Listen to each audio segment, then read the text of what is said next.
Hello friends, welcome to our channel. Today we're going to take a look at another horrible case with you, the case of Valerie Tieman.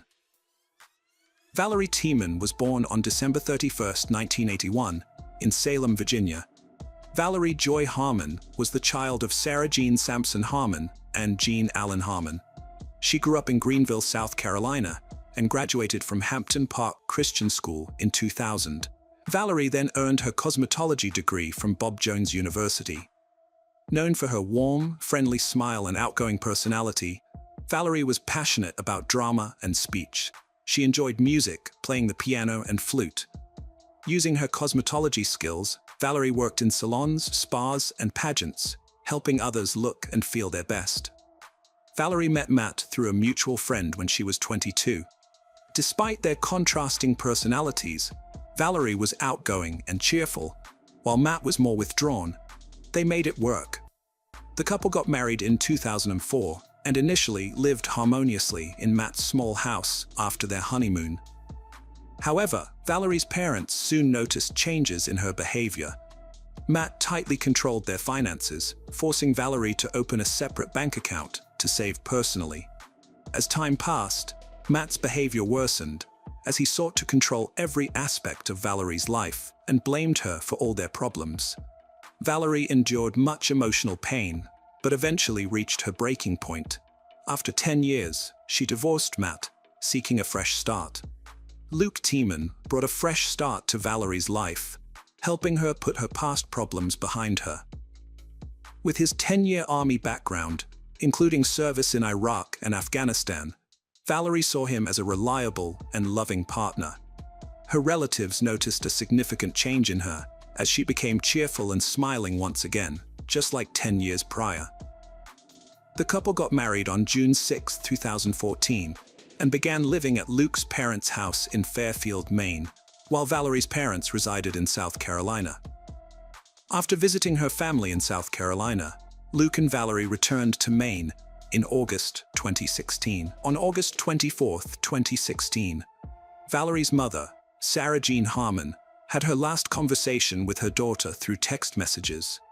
Around that time, Luke had started chatting with a woman on Facebook and was seen with her by several people. On the night of August 24th, Luke and the woman were intimate, and it appears that Valerie discovered their infidelity that night. On August 25, 2016, Valerie called Luke 31 times within a 5-hour span.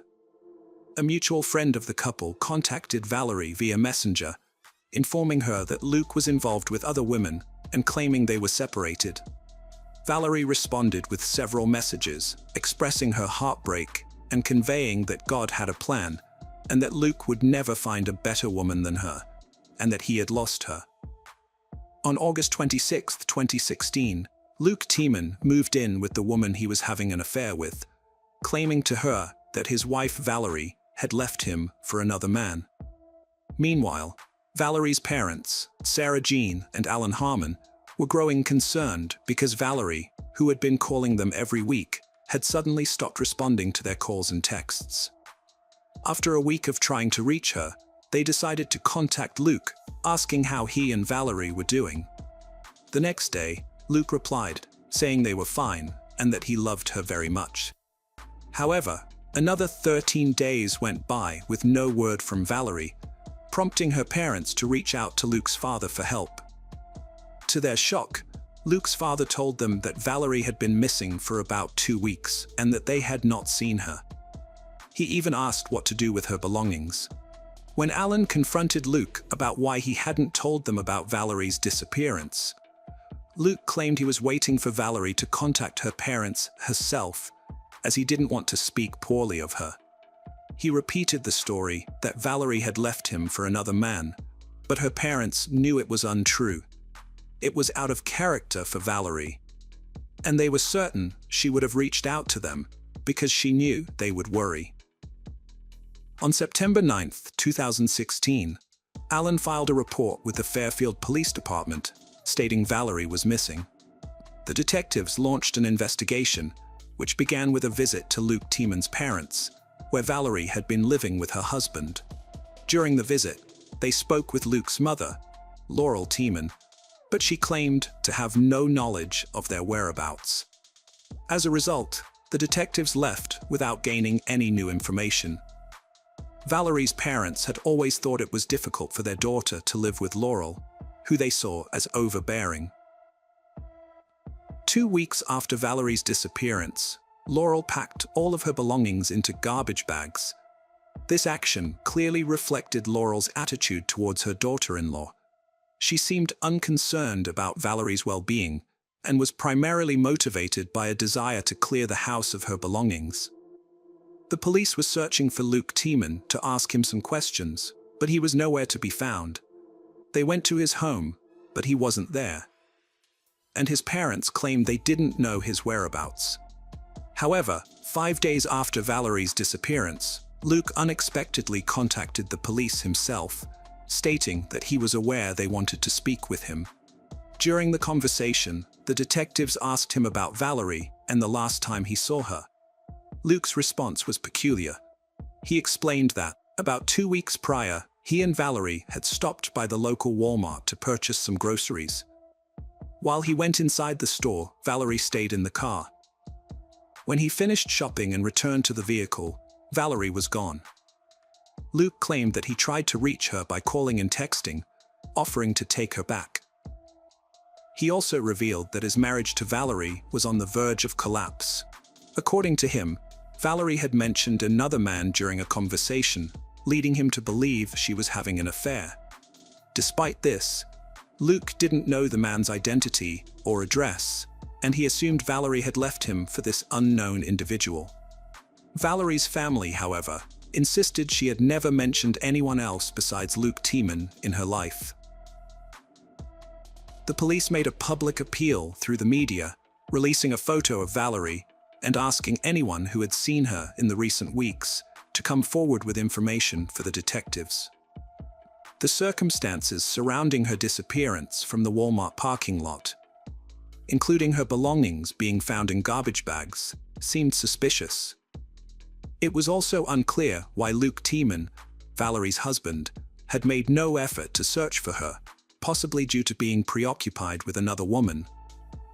Investigators visited the Walmart where Luke and Valerie had been on the day of her disappearance, where they reviewed the surveillance footage. Despite searching for over an hour, they found no evidence of Luke, his red pickup truck, or Valerie on any of the recordings. This discovery revealed that Luke had lied to the police and that he was hiding something. The investigators decided to interview Luke in person, but they didn't disclose all the information they had obtained. They suspected that he might contradict himself or alter his story if he knew what they knew. Luke's open affair with Billie Jo Goodman didn't go unnoticed by anyone.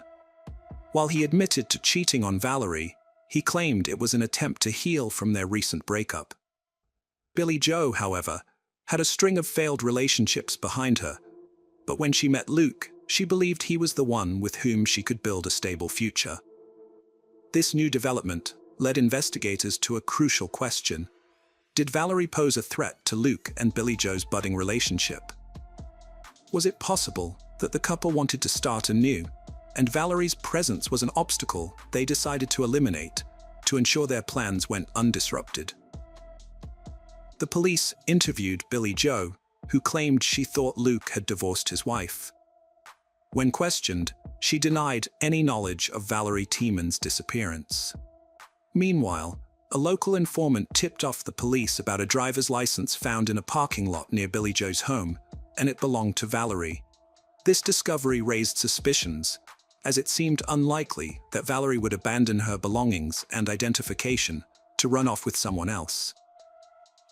On September 19, 2016, Luke Tieman gave an interview to News Center, Maine, 10 days after Valerie's father, Alan, had filed a missing persons report with the police. During the interview, Luke told reporters that he and Valerie had gone to Walmart, but Valerie was not in the car when he returned. At the time, he was unaware that the Walmart CCTV footage did not corroborate his account. Police dogs trained to detect human remains were brought in to search the last known place where Valerie lived. The search plan involved checking the house, the land, and the stream. After about 5 minutes, a police dog picked up a scent in the woods behind the Tieman family house. An officer began digging the soil with his hands and found a shoe sticking out of the ground. Other officers, wearing gloves, joined in to help dig. They eventually uncovered a woman's body, wrapped in a blanket and buried with a collection of unusual items. These items included a bag of potato chips, a bottle of Gucci perfume, a package of sweet tarts, a flannel shirt, a mason jar, a handwritten note, and a wedding ring. The ring was discovered later when evidence was being prepared for trial. Sergeant Scott Bryant, chief of Maine's evidence response team, was processing the contents of the mason jar, which included dirt, flower stems, and twigs, when he heard a thud and found the ring. Although it was not specified who the ring belonged to, or whether it was a man's or woman's, Bryant noted that the ring was much larger than his own wedding ring. The body was transported to the forensic medical examiner's office for an autopsy and identification. Unfortunately, Sarah Jean and Alan Harmon received the devastating news that every parent fears the most.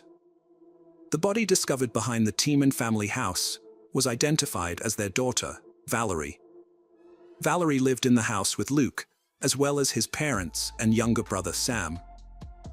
The detectives searched the barn and found landscaping tools that belonged to Sam, which were used to dig the burial site where Valerie's body was found. They also discovered a device related to illegal substance use. Further investigation revealed that Sam Tieman had a history of using illegal substances, which Valerie had confided in her parents about during her visit to South Carolina. The police had to investigate whether Sam Tieman was involved in Valerie's death. During a search of Luke's parents' bedroom, investigators discovered a .45 caliber handgun that Luke Tieman had purchased in 2015. Despite this, Luke's parents claimed to have had no knowledge of Valerie's burial near their house, which seems unlikely. Around the time Valerie's body was found, investigators also discovered Luke with his new girlfriend, Billie Joe.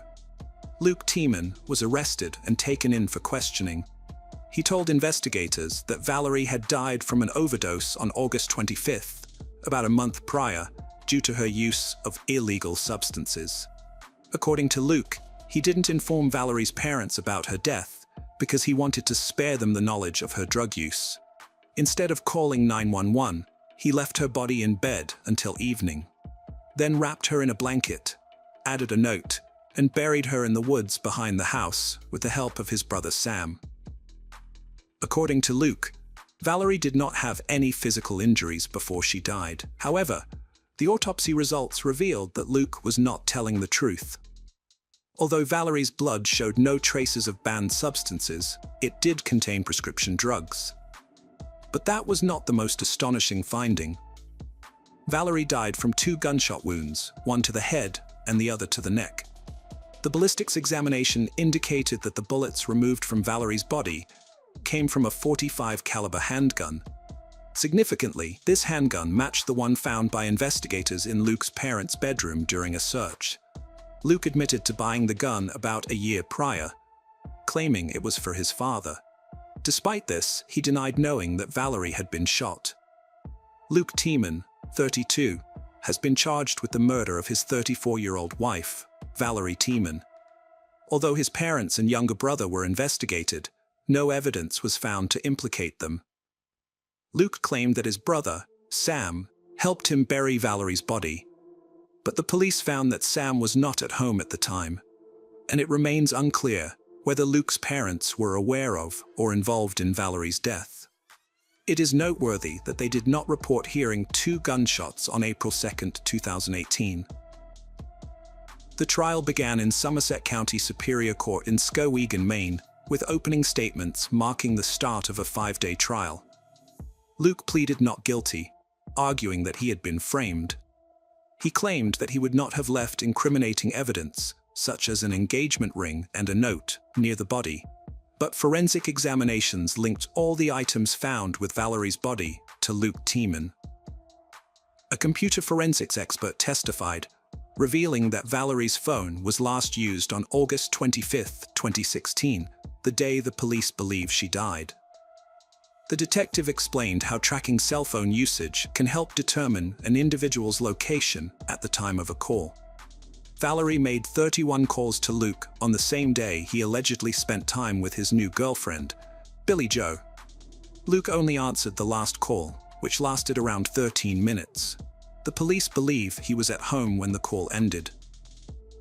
The morning after Valerie's disappearance, a woman sent a message to Valerie's phone, accusing Luke of cheating on her. This was the last time the woman was heard from.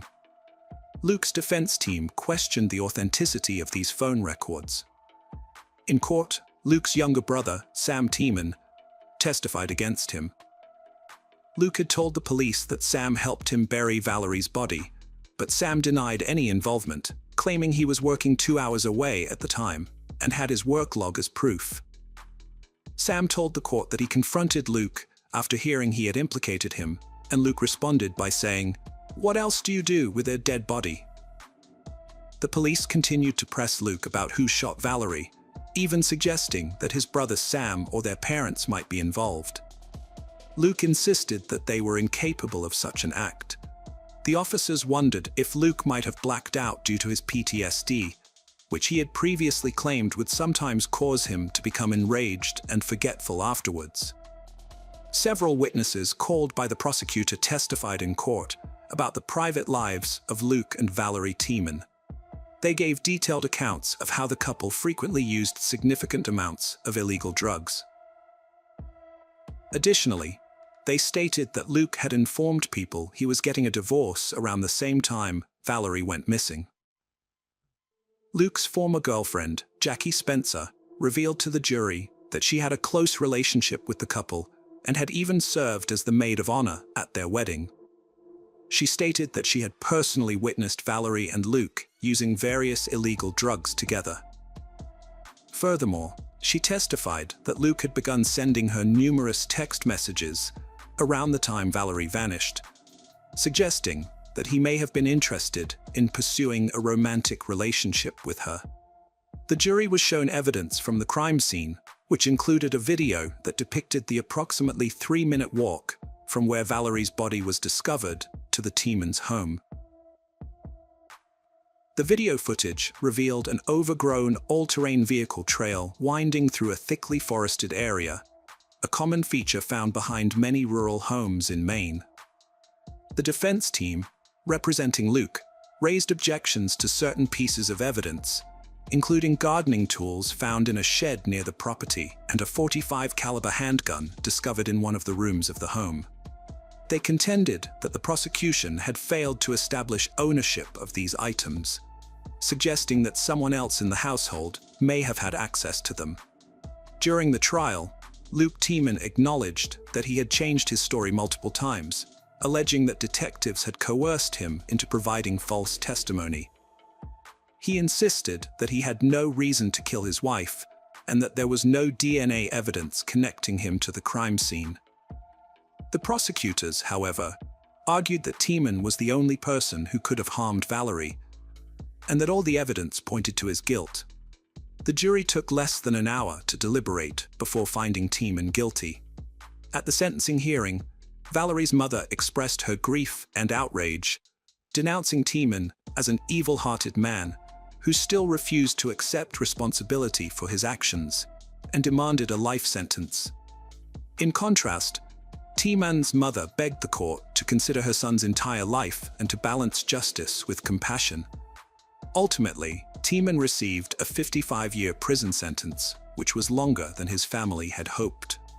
Despite later changing his testimony again while incarcerated, this did not have a positive impact on his case. Hello friends, welcome to our channel. Today we're going to take a look at another horrible case with you, the case of Keely Bunker. What happens when a trusted friend who is meant to keep you safe turns out to be the very monster you should flee from? In the case of Keely, she discovered the dark and unsettling truth behind her friend's seemingly innocent smiles. But unfortunately, it was too late. This is the heart-wrenching story of Keely Bunker. We extend our heartfelt condolences to the family and friends of Keely, who will forever cherish her memory.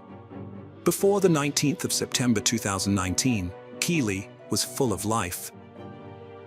Born on the 7th of September, 1999, Keely was both a blessing to her parents and a role model to her siblings.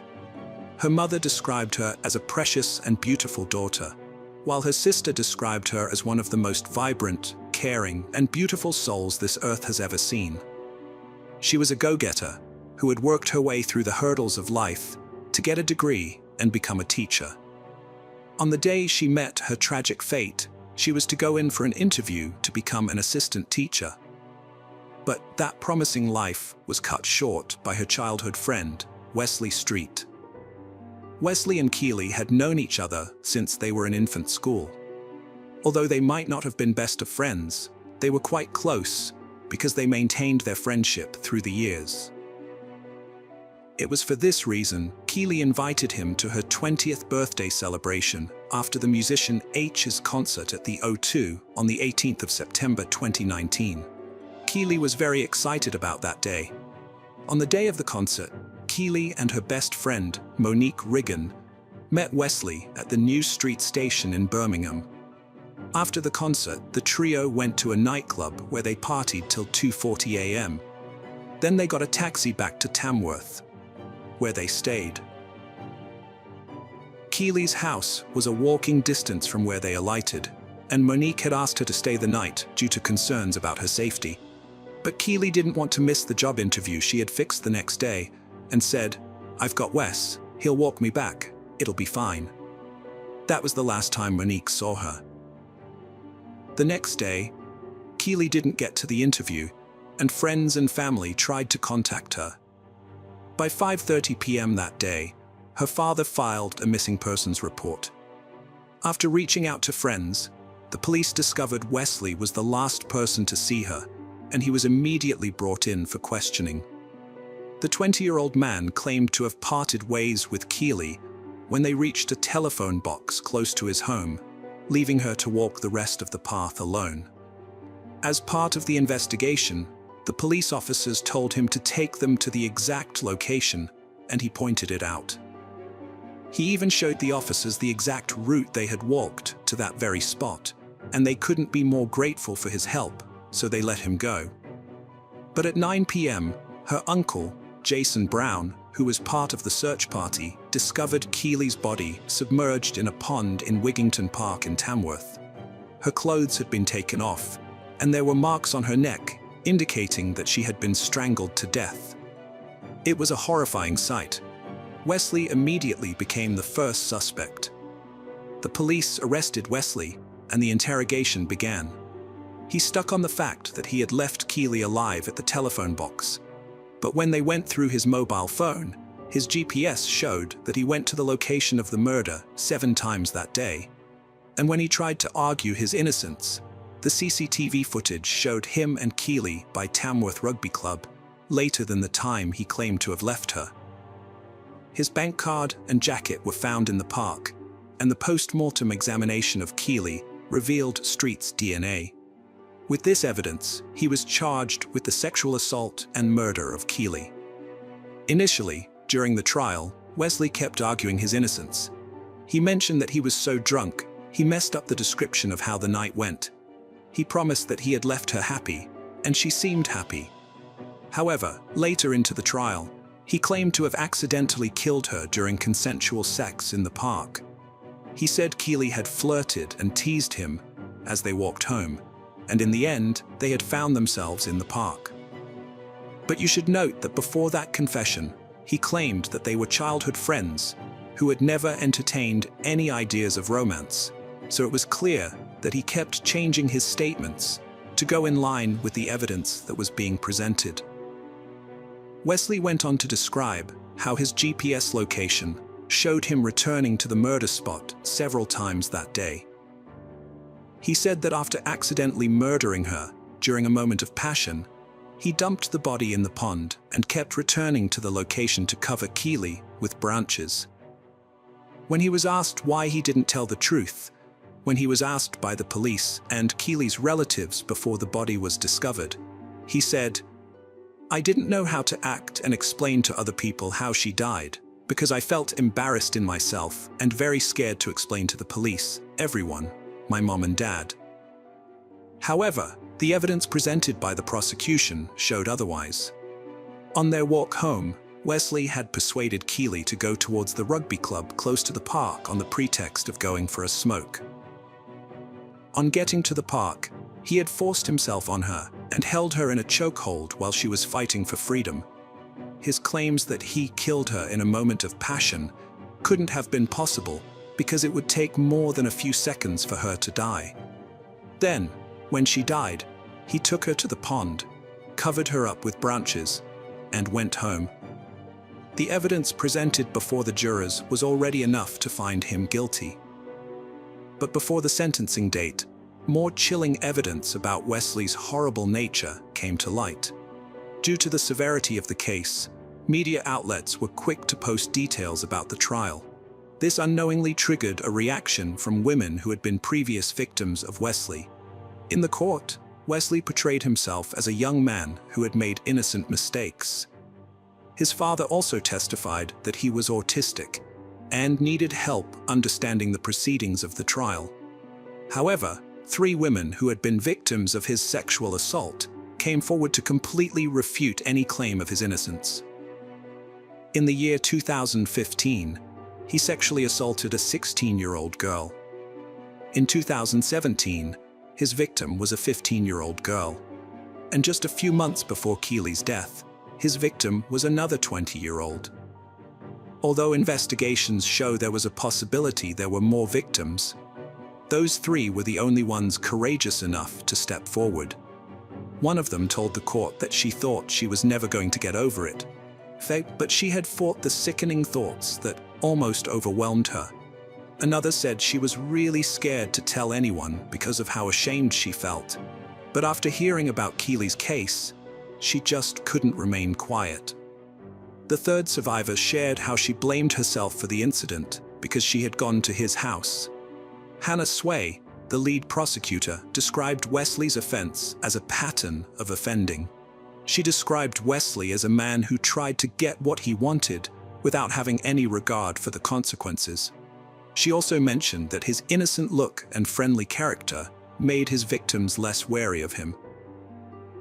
Reports show that his victims were either friends or acquaintances. It's easy to have a stereotypical image of a perpetrator, but what we often do not think about is a young lad who is popular, who has many friends, who is well known and liked, said Detective Inspector Cheryl Hannon, the senior investigating officer on the case. She also described Wesley as a devious and manipulating character, noting his arrogance in playing the martyr. He acted as if people were blaming him unfairly when he knew full well where she was and what he'd done, and the efforts he'd gone to concealing it to delay people finding her. His friend trusted him to walk her home that night, and it's only Wesley to blame that she didn't make it home. He was trusted to walk her home, but he manipulated the situation, preyed upon her, and ultimately raped and murdered her. He then went on to put himself at the center of the investigation, lying to the police, her family, and her friends that she was safe and well, changing his lies as the evidence was presented to him. Wesley was sentenced to 30 years in prison without parole. During the sentencing, the judge described how Wesley had cut the beautiful life of Keely short, just to satisfy his desires. She lost the opportunity of fulfilling her life ambition of helping to educate young children, and her family had lost the company of their beloved daughter, sister, and niece. Keely's relatives also shared how they would never completely heal enough to forgive Wesley. Her mother, Debbie, said that as Keely's family, the outcome of this trial will never be enough in terms of justice. Keely was the kindest, most caring, and innocent young lady, and she was only just starting out in her life. Such is the hell they feel. They are incapable of showing any forgiveness. The horrible fate of Keely is a reminder that we can never truly tell who a person is. Everyone should always take precautions when they're out so late, because a person who you might deem your protector might actually be the predator. Hello friends, welcome to our channel. Today we're going to take a look at another horrible case with you. The case of a family in Covina. We inhabit a world where the fragility of human existence is constantly on display. One moment, you may be reveling in the joys of life surrounded by loved ones, and the next, they are calling out for help, their bloodied hands reaching towards you, while you are paralyzed, your own life flashing before your eyes. This is not a scene from a movie, but a harrowing and horrific reality. It is true that we each have but one life, yet death can be a brutal, unpredictable, and intrusive force. Imagine a Christmas party with loved ones gathered together, celebrating the holiday season. However, the joyful gathering was suddenly transformed into a horrific tragedy. On December 24, 2008, in the small town of Covina, California, the Covina massacre occurred, leaving 9 people dead and the community in a state of shock. Gunshots echoed, and a devastating arson fire engulfed the home, trapping the victims inside. What was meant to be a festive celebration turned into a nightmarish scenario. Many were injured, and numerous unanswered questions remained. It was a profoundly sorrowful and terrifying moment, leaving the community to grapple with the underlying causes of this unspeakable act of violence. The Covina massacre remains a haunting reminder that even in the most joyful times, darkness can strike without warning. The Ortega family was having a great time together in their Covina home on Christmas Eve. In the dining room, Papa Joe Ortega, his wife of 53 years, and their children were playing a late-night game of Texas Hold'em. They had just finished dinner and were enjoying each other's company. The grandchildren were in the backyard playing video games and hanging out near the pool. They were having so much fun that they didn't want the night to end. Meanwhile, upstairs, the Ortega's 17-year-old grandson, Michael, was sitting at his computer, typing away. It was a peaceful and happy moment, with everyone doing something they enjoyed. But little did they know, this peaceful night was about to turn into a horror movie. Suddenly, there was a knock at the front door. The 8-year-old girl was so excited, she squealed with delight, "Santa Claus! Santa Claus!" A man dressed as Santa Claus walked in, pulled out a gun, and shot the little girl right in the face. 2 of her uncles tried to protect her, but they were also shot and fell to the ground. The rest of the family, including the Ortegas and 3 of their daughters, tried to hide under the dining table, but it was too late. The fire, which was ignited by a flamethrower device, was incredibly intense and caused a massive explosion that sent flames shooting up into the air. The flames reached a height of 40 to 50 feet, which is as tall as a 5-story building. It was a substantial blaze that required a significant amount of manpower to extinguish. In fact, it took a team of 80 firefighters over an hour and a half to finally put out the fire. It must have been a terrifying and perilous situation for the people in the house and the firefighters who were trying to save them.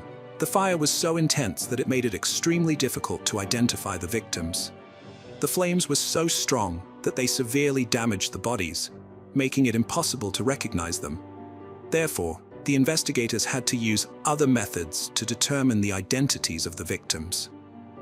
They utilized dental records, such as X-rays of teeth, and medical records, including scars or other unique features, to identify the victims. It was a challenging task, but they were able to use these clues to piece together the identities of those present on that tragic night. The Ortega family's worst fears became a reality that night. The assailant, Bruce Jeffrey Parro, was unrelenting. He killed Papa Joe and his wife, 4 of their children, 2 daughters-in-law, and even the 17-year-old grandson who was peacefully sitting at his computer. No one was spared. The entire family, who had been joyfully celebrating Christmas Eve just moments earlier, was mercilessly murdered. There were around 25 to 30 people celebrating Christmas Eve with the Ortega family. However, after the tragic incident, the survivors did not want to discuss it publicly. Nevertheless, some individuals working on the investigation provided information that corroborated the accounts given by the family members.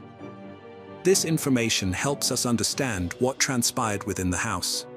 The family members described a very frightening scene.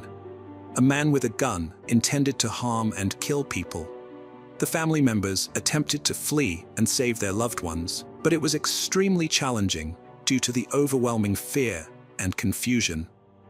When Bruce got to the party, many of the adults were near the front door because some people were preparing to leave, which made them easy targets when the attack began. Family members stated that Charles, one of the Ortega sons, identified the gunman after the gunman shot Charles's 8-year-old niece and his older brother James. Someone shouted, "It's Bruce!" Charles was shot right after James. It was an extremely frightening and perilous situation, and everyone was trying to flee from the gunman. Irma Chapo Ortega, a close family member, shared a heartbreaking detail about the tragedy. She said that James and Charles Ortega, despite being wounded, tried to get up and stop the gunman. They were badly hurt, but they still tried to stand up and grab him. Unfortunately, they were unable to do so.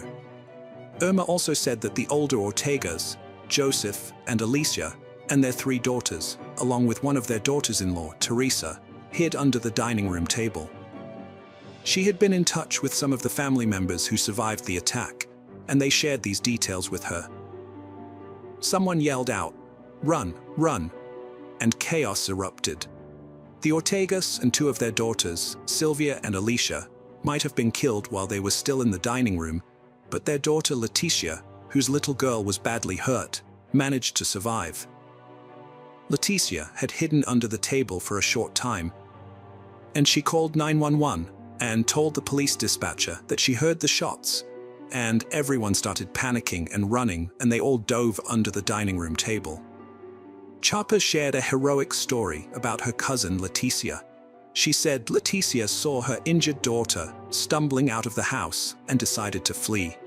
According to a person close to the investigation, even though the gunman shot the little girl in the face, she may have saved her own life by turning her head at the last moment.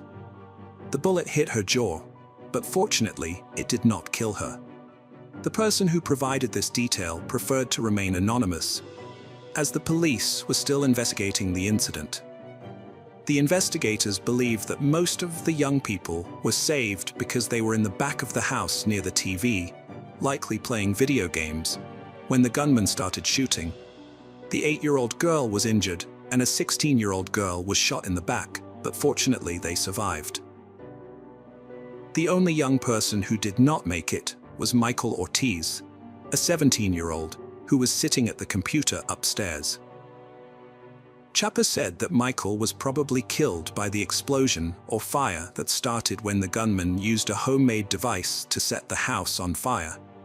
A law enforcement source said it appears that Michael was killed as a result of the fire or explosion and was not shot. It's a tragedy that a young life was lost in such a senseless act of violence. Michael's mother, Alicia, was also killed. But why did the murderer commit such a brutal act of violence?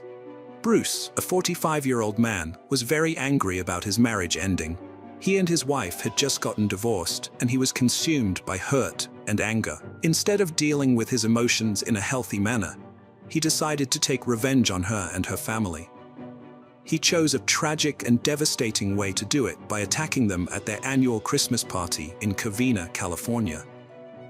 A team of FBI experts studied Bruce's behavior and found that he had some mental health issues, including extreme narcissism and obsessive-compulsive disorder. Although these conditions are not an excuse or justification, they likely contributed to his decision to commit such a horrific act. It's heartbreaking that a family's joyous celebration turned into a tragedy because of one person's anger and sickness. Bruce had a plan to escape after his attack on the Ortega family. He had even bought a plane ticket to Illinois, thinking he could just leave the chaos behind and start fresh. But his plan didn't work out as he expected. When he set the house on fire, he badly burned himself, suffering 2nd and 3rd-degree burns on his arms, which are very painful and serious injuries. Instead of escaping, he was left with severe burns. It's amazing how his plan backfired and led to his own suffering. After his failed attempt at escape, Bruce drove 40 miles to his brother's house in Salem. He went there to end his own life. Lieutenant Fred Corral from the Los Angeles County Coroner's Office shared that Bruce had a wound on the top of his head, which suggests that he put the gun in his mouth before pulling the trigger. A toxicology test had to be taken on Bruce, and it was said to have taken up to 6 weeks to get the result. This test would show if Bruce had any drugs or alcohol in his system at the time of his death. When the police searched Bruce's body, they found something strange. He had wrapped $177,000 in cash around his legs with plastic wrap and was wearing a special underwear called a girdle to keep it in place. They also found his rental car parked to walk away from his brother's house. But when they tried to move the car, they realized it was rigged with a dangerous device that would explode if they touched it. The police had to be very careful inside his brother's house. They found 4 empty handguns and a lot of bullets, over 200 rounds. They also found some leftover pieces from his Santa suit that were rigged to explode. Back at Bruce's own house in Montrose, California, the police found even more dangerous things. Empty boxes that had held semi-automatic handguns, a special kind of shotgun called a Benelli M2 Tactical, and a container for a type of gasoline that was highly flammable. But what was most shocking was what they called a virtual bomb factory in his home. It was like a secret workshop where he had been making dangerous devices. It's lucky the police were able to find all of this before anyone else got hurt. On the outside, Bruce Parro seemed like a really charming and generous person. When the witness first heard about it, they knew he was wearing a Santa suit and had seen him more than once, but they didn't think anything of it until they were told that he had used the Santa suit to hide guns and other weapons. That's when it kind of freaked them out, thinking that maybe he had already planned this for a long time. Even the people who knew him best had no idea what was going on behind closed doors. They didn't know that long before his divorce was finalized, Bruce had started secretly collecting weapons and planning an elaborate escape plan. He was living a double life, and no one suspected a thing. In 2004, Bruce Parro met Sylvia Ortiz. They were introduced by her brother-in-law, who worked with Bruce at the Jet Propulsion Laboratory. Sylvia was 40 years old and had 3 kids from 2 previous marriages. Bruce's friends thought she was perfect for him, a kind and practical woman with a big family who could help him settle down and be happy. At first, Bruce was drawn to his wife's warm and welcoming family, but after the first year of their marriage, she told friends he had become cold, miserable, and distant. They often argued about money. In March 2008, Bruce and Sylvia decided to separate. Sylvia asked Bruce if she could stay in their home until her daughter finished kindergarten, but Bruce wasn't having it. While Sylvia was out at a family gathering, Bruce packed up all her stuff and left it on the driveway. Sylvia was devastated and had to move in with her sister in Glensdale, eventually filing for divorce. Bruce went to Gun World in Burbank on June 13th and bought a handgun for almost $1,000 cash. He got fired on July 31st for fraud and tried to get unemployment benefits, but couldn't get them. He went back to Gun World on August 8th and bought another handgun, keeping coming back to the store and buying a total of 5 handguns. He also ordered a Santa suit from a costume store, saying it was for a kid's party, and paid a $200 deposit. Bruce also went to a gun shop in Iowa and bought 16 magazines that can hold 18 bullets each, way more than California laws allow. Just a week before Christmas, his marriage to Sylvia was officially over. They had been having too many problems and couldn't fix them, so the judge ended their marriage in a courthouse in Burbank just before Christmas. Bruce Parro rented 2 cars, a Dodge and a Toyota. He packed the Toyota with all sorts of stuff like maps, water, food, clothes, and a can of gasoline. He also put in 2 computers. Later that night, his neighbor Bong Garcia saw him leaving in the Dodge, which was weird because he usually drove his fancy Escalade Hummer. Bruce said he was off to a Christmas party, but Bong thought it was strange. As the house burned, a neighbor saw a blue car drive away with its headlights off.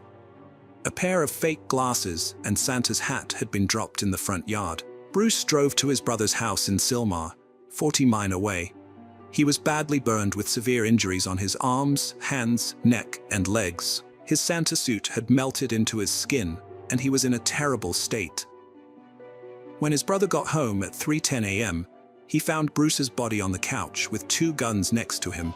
He had shot himself in the mouth while still wearing his wedding ring. Letitia Youssef Sky is a strong woman who chooses not to let anger and hate consume her. She says she can't do anything to change what happened, and she can only focus on what's brought to her and the good things that are brought to her. She is grateful for the love and support she's received from people she didn't even know, and this gratitude has helped her heal. Letitia has also stopped dwelling on the past and the person who hurt her family. She says she won't allow him to consume them with his evilness, and instead chooses love and encourages others to do the same. Letitia believes love is the strongest energy and that it can bring people together and help them heal. She also thinks it's important to teach our children about love and kindness so they can grow up to be good examples for others. She says our kids are our future, and we have to be an example for them. If we teach them that it's okay to hate, it's okay to be violent, and make them feel less than, then what hope do we have? During a school walkout, Katrina Y.F. Sky could read the names of the 17 victims killed in Parkland, Florida, 1 month ago. Gun violence is personal for the Lal High School student. Nearly 10 years ago, she survived a Christmas Eve massacre when she was only 8. Being able to really fight for something that is truly close to my heart is very different. 12 years have passed, and Letitia and Katrina Youssef Sky are working hard to keep their family's tradition and happy memories alive. The family still gets together for dinner, exchanges gifts, and shares stories about their loved ones who are no longer with them. On Christmas Eve, they visit the cemetery where their family members are buried instead of going to church. One of the nephews who lost both his parents in the tragedy has become the guardian of his 3 younger siblings. Letitia and her husband took in her sister's youngest daughter, and Letitia worked hard to make sure the surviving kids still had a sense of Christmas. She told them that the Santa who came that night wasn't the real one. The kids even went to a special camp to help them deal with their grief and trauma. Letitia says, no matter where you look, there are memories of what they used to have, and then memories of that terrible night. You can't escape it, but even with all the pain, Letitia knows that Christmas will always be special, and they will keep celebrating no matter what. Even though the investigation ended almost 10 years ago, the detectives who helped the family still keep in touch, especially around Christmas. They care about the family and want to make sure they're doing okay. Hello friends, welcome to our channel. Today we're going to take a look at another horrible case with you, the case of Maria Ladenburger. Maria Ladenburger, a 19-year-old from Freiburg, sparked widespread outrage in German society and raised serious concerns about the local police and the German government as a whole. Born on December 6, 1996, to Clemens and Friederike Ladenburger, Maria's parents were both lawyers, with her father holding a high-ranking position in the European Union. At the time of her death, Maria was a medical student at the University of Freiburg. In addition to her studies, she volunteered part-time at a local center that provided aid to immigrants. On the night of October 15, 2016, Maria attended a party hosted by the medical faculty, where she socialized with friends until around 2:30 a.m. Since she lived on campus, approximately 3 miles from the university, she decided to ride her bike back to her dorm. Tragically, at 2:37 a.m., Maria was last seen riding her bike towards campus. Several hours later, at 8:20 a.m., a jogger discovered her lifeless body in the River Dreisam, about a mile away from where she was last seen. Despite an immediate call to the police and ambulance, medical professionals were unable to revive her. The incident raised numerous questions about the efficiency of the local authorities, and the government's response to similar cases. During the forensic examination, investigators determined that Maria's death was caused by drowning. Additionally, they found evidence that someone had attempted to strangle her with a scarf, which was discovered at the scene. The scarf contained a sample of male DNA, believed to belong to the perpetrator. Near the crime scene, police found several black hairs, 7 inches long, with bleached ends in the bushes. The hairs had roots, allowing authorities to obtain another sample of male DNA. This sample matched the one found on the scarf used to strangle Maria. Despite this evidence, the police were unable to identify the owner of the DNA samples, as no matching information existed in their databases. On November 8th, the authorities offered a €6,000 reward for information that could help solve the case. Thanks to several individuals, the reward amount was soon increased to €35,000. The police conducted an extensive investigation into Maria's death, questioning over 1,000 people, including those who attended her last party. Additionally, more than 100 individuals voluntarily submitted DNA samples for comparison. However, none of the DNA samples from party attendees matched the DNA evidence found at the crime scene, leaving the police without a DNA match. The public was shocked and alarmed when the details of Maria's death were published in the press, and as a result, residents of Freiburg rushed to buy pepper sprays, fearing for their safety, since the perpetrator was still at large. There was also an increase in reports of women being harassed in the city, with 2 similar incidents occurring in the same area, one just days before Maria's death and another 2 weeks prior. As a consequence, self-defense classes became extremely popular in Freiburg, with many people enrolling in local sports centers to learn how to protect themselves. Meanwhile, to boost security, 25 extra police officers have been deployed to patrol the city streets. Due to the high crime rate, many people are too intimidated to venture out alone at night. The police pursued all potential clues, but the breakthrough in identifying the perpetrator came from the hair and scarf found at the crime scene. With the description of the sought-after individual being a male with long black hair featuring bleached ends, the authorities began scrutinizing footage from numerous city cameras. Upon reviewing the CCTV recordings from the city tram, they spotted a man with a similar hair color and length. The individual in question sported an undercut hairstyle, characterized by short hair on the sides and back, and longer hair on top. This particular footage was captured on the night of October 16th at 7 a.m., approximately 40 minutes prior to Maria's departure from the party.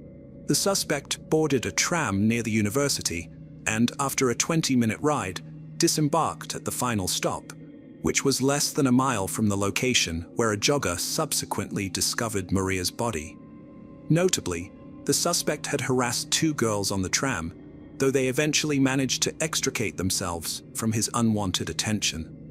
On December 3, 2016, nearly 7 weeks after Maria's death, the police arrested 17-year-old Hussein Kavari as a suspect. Initially, authorities believed him to be an immigrant from Afghanistan. However, during the investigation, it emerged that he was not 17 and not from Afghanistan.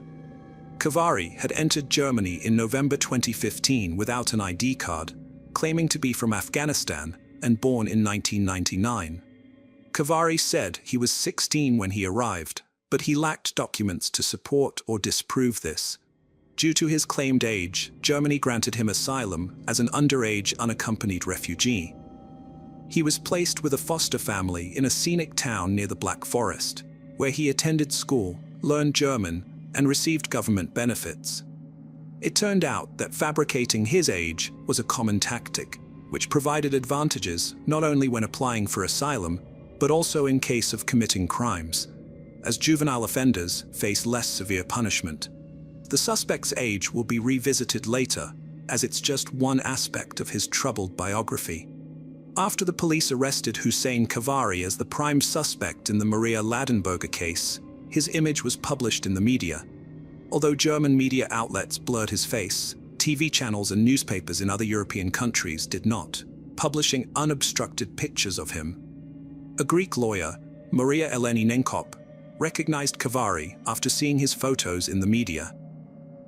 She had previously defended him in court in the spring of 2013, when he was charged and found guilty of a life-threatening attack on a young student on the Greek island of Corfu. Kavary claimed his father had died many years ago in Afghanistan, but the police discovered his father was actually alive and living in Iran. The court was able to determine Kavary's age more accurately after the prosecutor contacted his father by phone. According to his father, Kavary was born in Iran on January 29, 1984, which made him 32 years old at the time of Maria's death. As a result, he was tried as an adult. During the trial, Kavary stated that a few hours before the attack, he and his friends had consumed a large amount of alcohol and taken prohibited substances. After partying, he took a tram to the area where he later attacked Maria. In her free time, Maria worked part-time at the Immigrant Assistance Center in Freiburg, where she tried to help people in difficult life situations. Ironically, she was killed by one of the people she was trying to help. The crime sparked widespread public outrage and disgust, prompting social media users to post sarcastic thank you messages to Chancellor Angela Merkel, criticizing her liberal policy that allowed over 1 million refugees and immigrants into the country. During the trial, Prosecutor Ertberer emphasized to the 2 jurors and 3 judges that the focus was on the criminal offender, not Germany's refugee policy. Kavary broke down in court as he read a heartfelt apology to the victim's family. He claimed to be haunted by nightmares of Maria's death every day. "I offer my sincerest apologies to Maria's family," he said. "I wish I could turn back time and undo the harm I've caused. I'm deeply remorseful for my actions, and the guilt is consuming me from the inside out. The agony of what I've done is destroying my life, piece by piece." Hussein Kavary shared his harrowing journey from Iran to Germany, highlighting struggles in Greece and Slovenia. He spoke candidly about scavenging for food, engaging in illegal activities, and living with a foster family in Germany, where he turned to substances and alcohol. Kavary revealed psychological issues, including nightmares and insomnia, stemming from concerns about his homeland. Kavary recalled killing Maria Ladenberger after a night of heavy drinking and drug use. He harassed girls on a tram, then stole a bike but fell off due to intoxication. That's when he saw Maria, pushed her off the bike, and strangled her with a scarf until she lost consciousness. He was attracted to her beauty and took advantage of her state. He carried her into the water, where she drowned. Kavary claimed he was too intoxicated to control his actions, but prosecutors argued his actions were deliberate and premeditated. A psychiatric expert told the court that, in their professional opinion, Kavary's display of remorse was not genuine. They testified that Kavary had consistently shown a strong tendency towards violence and warned that there was a high risk of him committing another offense. The expert also stated that Kavary had a fascination with aggressive sexual practices and held hostile views towards women. Furthermore, they noted that Kavary lacked remorse and compassion for the harm and suffering he had caused to others. Maria's parents hired a lawyer to represent them at the trial, opting out of attending due to concerns about emotional statements from victims' families influencing the outcome. They also wanted to avoid media hype and politics. They considered meeting the perpetrator, but decided against it, believing Maria wouldn't want them to, and that it wouldn't achieve anything positive. On Sept 22, 2018, Judge Catherine Shank found Hussein Kavary guilty. Before sentencing, Kavary was handcuffed and wore a black hooded jumper, showing a lack of empathy that drew applause. He received a life imprisonment sentence, but under German law, he's eligible for early release after 15 years if deemed no longer a threat. However, Judge Shank emphasized the severity of his guilt, making early release unlikely. Hello friends, welcome to our channel. Today we're going to take a look at another horrible case with you. The incredible case of Michelle Whitaker. Michelle Laurel Whitaker was born on August 16, 1969, as the fourth of 5 children to her parents. According to her mom, Laura Andrews, Michelle was extremely close to her entire family. However, this changed when they moved from Illinois to Gastonia, North Carolina.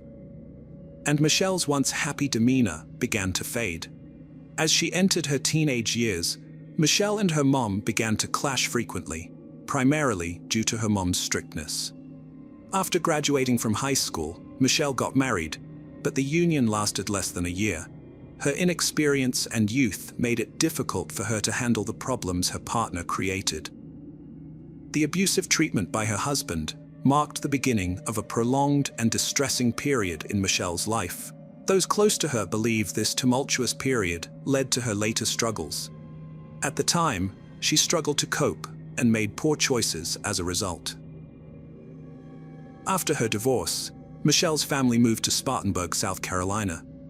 By the time she was 30, Michelle was struggling with alcohol addiction and had already had 3 failed marriages. She was working part-time as a waitress and was barely getting by. One evening in 1999, Michelle met a man named David after her shift ended, and he offered to give her a ride home. Michelle accepted, but soon regretted her decision.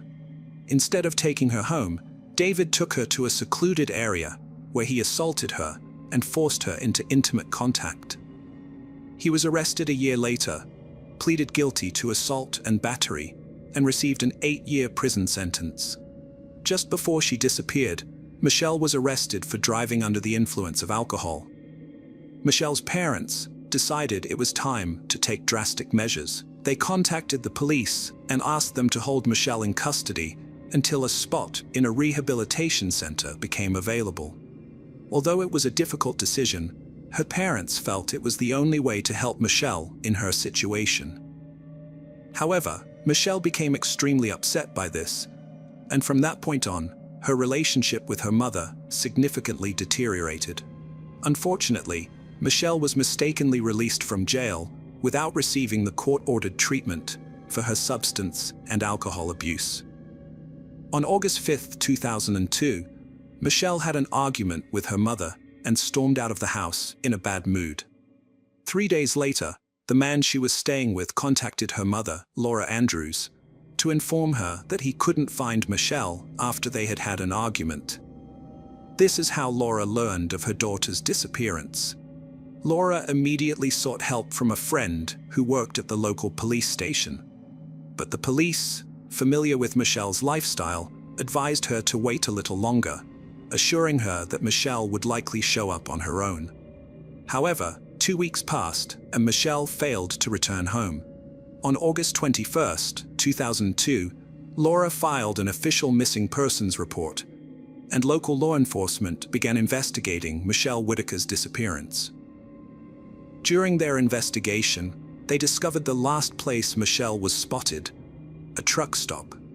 This information came from a local resident named Doug, who had met Michelle by chance on the street the day before she disappeared.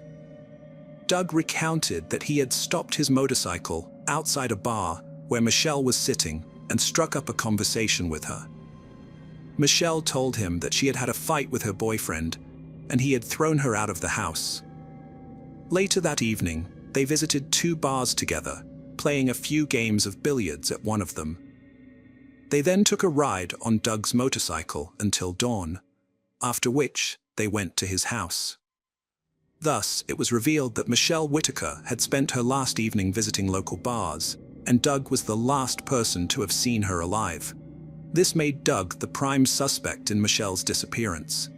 According to his testimony, Michelle had planned to go to Myrtle Beach, South Carolina, a resort city on the Atlantic coast, where she hoped to earn good money working in local bars and restaurants. Doug claimed that he dropped Michelle off at a truck stop, but only after giving her some clothes, including a t-shirt and shorts, and some money to buy coffee and newspapers. He said he wished her good luck before leaving. To verify Doug's story, the police gave him a lie detector test, which he passed. They also tested the man Michelle had been staying with before she vanished, but found no evidence to suggest he was involved in her disappearance. The police began to consider the possibility that Michelle had actually gone to Myrtle Beach, which is approximately 250 miles from Spartanburg. A few more weeks went by, but there was still no sign of Michelle. Her family and friends were growing increasingly anxious. Despite her anger and resentment towards her parents, they couldn't bring themselves to believe she would abandon her family and go into hiding. Michelle's prolonged disappearance made the local sheriff question her motives. When people travel for extended periods, they typically take some personal belongings with them, but Michelle had left with almost nothing. Moreover, she had a beloved pet dog to which she was deeply attached. Every detective interviewed agreed that Michelle would never willingly abandon her dog. In the meantime, Michelle's parents began driving around the neighborhood, hoping to find any clue that might lead them to their daughter. After receiving multiple tips that Michelle had been spotted on a beach in North Carolina, they headed there immediately. They spent 3 days searching for her, posting flyers and talking to locals, but their efforts ultimately proved fruitless. After 6 months of unsuccessful searches, Laura Andrews started questioning whether her behavior towards her daughter had been right. She had witnessed her daughter's downward spiral and couldn't just stand by. Laura wanted to protect her in any way possible. Additionally, she suspected that the 1999 brutal attack Michelle suffered might have contributed to her disappearance. Laura couldn't forgive herself for the hurtful words she spoke to Michelle after the attack, despite the assault being a terrible act by a stranger. Laura initially blamed Michelle for taking a destructive path and causing harm to herself, which only damaged Michelle's self-esteem further with her words. From the sheriff's office, it was assumed Michelle had motives to escape due to her reputation. Detectives thought she'd eventually be arrested, but a year passed with no results. The police were alarmed that Michelle left no digital traces, which wasn't a good sign. Both police and family wondered if Michelle was a crime victim, possibly falling prey to a truck driver, but this theory remained unsubstantiated. 2 more years passed with no leads. On the 3rd anniversary of Michelle's disappearance, after police and Laura Andrews visited the truck stop where Michelle was last seen, local TV stations revisited the story. Just days after Michelle's story aired on TV news, the Spartanburg County Sheriff's Office received a strange letter. The anonymous letter, handwritten on a small sheet of paper, claimed to reveal the location of Michelle Whitaker's body. A crude, homemade map accompanied the letter, pinpointing the exact spot. Despite its amateurish appearance, the letter was well written and proper, lending it an air of credibility. The sheriff, accompanied by search dogs, embarked on a search of a rural area 25 miles from where Michelle was last seen. This development came 3 years after her disappearance, and her family was torn between despair and hope. Some had reluctantly accepted that Michelle might be dead, while others clung to the possibility that she was alive and safe. The search dogs were unable to detect any scent, and the operation was eventually called off. Although relieved that no body was found, the investigators remained perplexed by the letter. A handwriting analysis and DNA evidence from the envelope suggested that the author was a woman, but her identity remained unknown.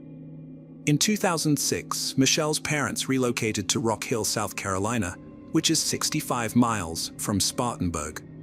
A year later, on the 5th anniversary of Michelle's disappearance, the whole family gathered at the church. Michelle's mother, Laura Andrews, did not want to treat the gathering as a memorial service because Michelle's body had not been found, and there was still a faint hope that she might be alive. Another year passed, and Detective William Gary took over the investigation of Michelle's disappearance.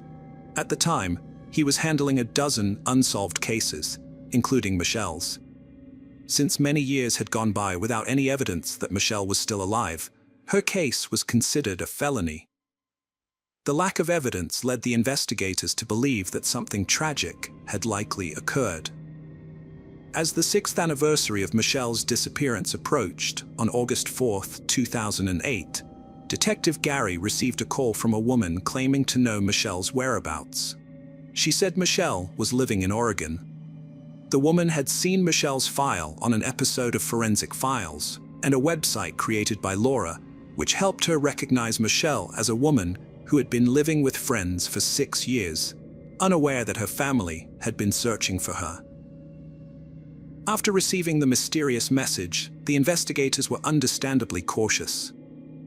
Detective William Gary, for evidence, requested that the woman send a photo of Michelle. He then showed the picture to Detective Wood, who had previously worked on the case and immediately recognized her. Promptly, an Oregon State police officer was dispatched to the address in question to confirm Michelle's identity. In a remarkable coincidence, on August 5, 2008, exactly 6 years after Michelle's argument with her mother and her departure from home, Detective Laura Andrews received a call informing her that her daughter had been found alive. Laura struggled to process the news, and only after hanging up the phone did a flood of questions arise. Where is she? How is she? And what had she been doing all this time? Although the news was welcome, a family reunion was not possible at this point. The police were bound to respect Michelle's privacy and could not disclose her whereabouts to her parents. It was up to Michelle to initiate contact with her family. The detectives tried to persuade Michelle to talk to her relatives, if only to alleviate their concerns. The next evening, Michelle phoned her mother. 2 weeks later, at Atlanta Airport, Michelle and her family had a long overdue reunion. She confessed that she was exhausted from her former way of life. After her argument with her mom, Michelle came to a realization. She believed her family would be better off without her around. Initially, when Doug dropped her off at the truck stop, Michelle had planned to head to Myrtle Beach to find work. But instead, she hitchhiked and ended up in Las Vegas, then California, and eventually Oregon. Michelle offered apologies to both her family and the police, who had invested considerable time and resources into searching for her over the past 6 years. She had been living under her real name, and it never occurred to her that anyone was still looking for her. Hello friends, welcome to our channel. Today we're going to take a look at another horrible case with you. The case of Stacy Smith. Born on September 21, 1977, Stacy Ann Smith was known to her family and friends as a beautiful and outgoing person. During her school days, she was a popular cheerleader who attracted a lot of male attention. After graduating, she met Stephen, the love of her life, and they decided to spend the rest of their lives together. In June 2002, they welcomed a daughter named Mackenzie, and soon after, they got married, believing their happiness would last forever. 4 years later, Stacy and Stephen had a son named Landon. However, their relationship began to deteriorate, and they eventually broke up in 2009. At the time, Landon was 3 years old, and Mackenzie was 7. The family lived in St. Albans, West Virginia. After her divorce, Stacy was determined to make her children happy. One day, she ran into an old acquaintance, Brent, on the street. They had attended high school together, and Brent had had a crush on her back then, although she didn't feel the same way. However, this chance encounter sparked a romance between them. As they got to know each other better, Stacy's ex-husband, Stephen, became aware of her new relationship. He would often see Stacy and Brent together when he came to pick up the kids for the weekend. Initially, Brent got along great with Stacy's children, which made her happy. However, as time went on, their relationship began to experience some turbulence. They started to have frequent arguments, mostly due to Brent's jealousy. He tried to exert control over certain aspects of her life, such as wanting to know who she was talking to on the phone. Despite their breakups, they would eventually reunite after calming down. On Christmas Eve in 2009, Stacy moved into a new home with her kids. Her cousin Timothy and boyfriend Brent lent a hand in decorating the house for Christmas and creating a warm ambience. A few days later, on December 28, 2009, Stacy's father John Paul attempted to reach his daughter by phone but received no response. As the hours ticked by with no answer or callback from Stacy, John grew concerned and decided to investigate. He got in the car and drove to the house where Stacy lived with her kids, a place they had occupied for only a few days before Christmas, and he wanted to check on their well-being. When John arrived at the house, everything seemed normal. He knocked on the front door and called out his daughter's name, but there was no response. The door was locked, so he looked through the window and spotted 3-year-old Landon inside. John caught Landon's attention and asked where his mom, Stacy, was. Landon replied that she was asleep. John's instincts told him something was off. Stacy wasn't a heavy sleeper and would have woken up from the knocking on the door. John instructed Landon how to open the door, and once inside, he told the boy to wait in the living room while he checked on Stacy. As John entered the kitchen, he was met with a horrific scene. Stacy's body lay lifeless on the floor, surrounded by bloodstains. The same gruesome sight extended into Stacy's bedroom. John instantly dialed 911 and requested assistance. The police thoroughly searched the house to ensure the perpetrator was not concealed inside. It was evident that Stacy's death was not accidental. The woman had succumbed to a fatal neck stab wound. A message on one of the walls caught the detective's attention immediately. The individual who penned it accused Stacy of being unfaithful. The message consisted of only 2 words, cheating, and a second word starting with W. It was particularly heartbreaking that Landon spent most of the day by himself while his mother lay dead. Forensic analysis revealed the boy's bloody footprints next to Stacy's body, indicating he had approached his mother, likely attempting to rouse her. At just 3 years old, he probably didn't comprehend that his mother wasn't simply sleeping. The police collected all possible evidence from the house, including cigarette butts and beer cans, which could provide DNA clues. However, the writing on the wall was the most intriguing piece of evidence for the investigators. They needed to identify who wrote it and why. Given the crime's motive was likely jealousy, and the extreme cruelty suggested a revenge attack, the perpetrator could be someone Stacy knew and trusted. There were no signs of forced entry, implying Stacy had let the killer into her home. The police also found Stacy's car and car keys missing, as well as her phone and the murder weapon. They issued a description of the car to all patrolmen, suspecting the criminal might have used it to flee the scene. Stacy's tragic death was devastating for her loved ones, especially her children, who had to come to terms with never seeing their mother again. Psychologists spoke with Landon to see if he had witnessed anything unusual, but the boy couldn't assist the police. Upon waking, he found his mother on the floor. Thinking she was asleep, he tried to rouse her, but she didn't respond. The prime suspect in this crime could be someone who believed Stacy had been unfaithful to them. Initially, there were 2 main suspects: Stacy's boyfriend, Brent, and her ex-husband, Stephen. Stephen might still have had strong feelings for Stacy, and despite their divorce, he might have been angry that she had moved on to another man. Brent, on the other hand, was known to be jealous, which could have led him to suspect Stacy of cheating. When investigating cases like this, detectives must consider all possible scenarios, no matter how unlikely they may seem at first. They were also looking into the possibility of a secret admirer or unknown romantic interest that even Stacy's closest friends and family might not have been aware of.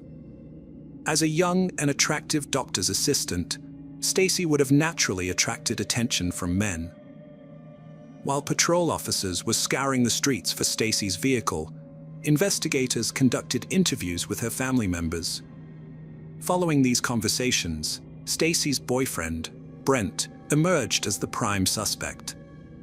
Her family and friends were well aware that Brent had a jealous streak and frequently became violent when he suspected Stacy was in contact with others. He had a volatile temper, prone to outbursts over trivial matters, which had led Stacy to sever communication with him on multiple occasions. Given this profile, the detectives pinpointed Brent as a key person of interest and decided to track him down for questioning. Their goal was to determine if he had any involvement in the crime and to confirm his whereabouts at the time of Stacy's death, while also observing his reactions to their inquiries. Brent was still at his country house before heading out, making it easy to track him down. Investigators secured a search warrant and found him in his garage when they arrived. Although he became nervous at the sight of the police, this didn't necessarily imply anything, as many people get anxious when officers show up at their doorstep. The investigators informed Brent of the search warrant for his home and that it was related to the investigation into Stacy Smith's death. Brent appeared to be genuinely shocked by the news and seemed devastated by grief. But the question was this just an act? The investigators aimed to find out when they took him to the police station for further questioning. Brent's behavior during the interrogation only heightened the police's suspicions about him. He admitted that his relationship with Stacy was unstable and marked by frequent arguments. According to Brent, their last altercation occurred on the day before her death. He told investigators that Stacy had cheated on him with one of his friends, which had severely damaged their relationship. Although some time had passed since then, the betrayal still lingered. Brent claimed that on December 27th, he had gone home after they quarreled, but returned to Stacy's house a couple of hours later. They had a calm conversation, and intimacy ensued. He left around 2 a.m., when Stacy's son Landon and her cousin Timothy were asleep in the house. Brent maintained that there were no issues between him and Stacy when he departed, and he was unaware of her death until the police informed him. However, no one could corroborate his alibi, which led investigators to question his story. As a result, they asked Brent to take a polygraph test to gauge his responses. After initial hesitation, Brent agreed to the test, hoping to clear his name. He passed the test without any issues. Initially, the police considered removing him from the list of suspects, but during the polygraph test, they noticed a small red spot on Brent's shirt that resembled dried blood. When questioned, Brent attributed the spot to a minor injury he had sustained the day before, claiming it was his own blood. However, only an expert examination could confirm or refute this statement.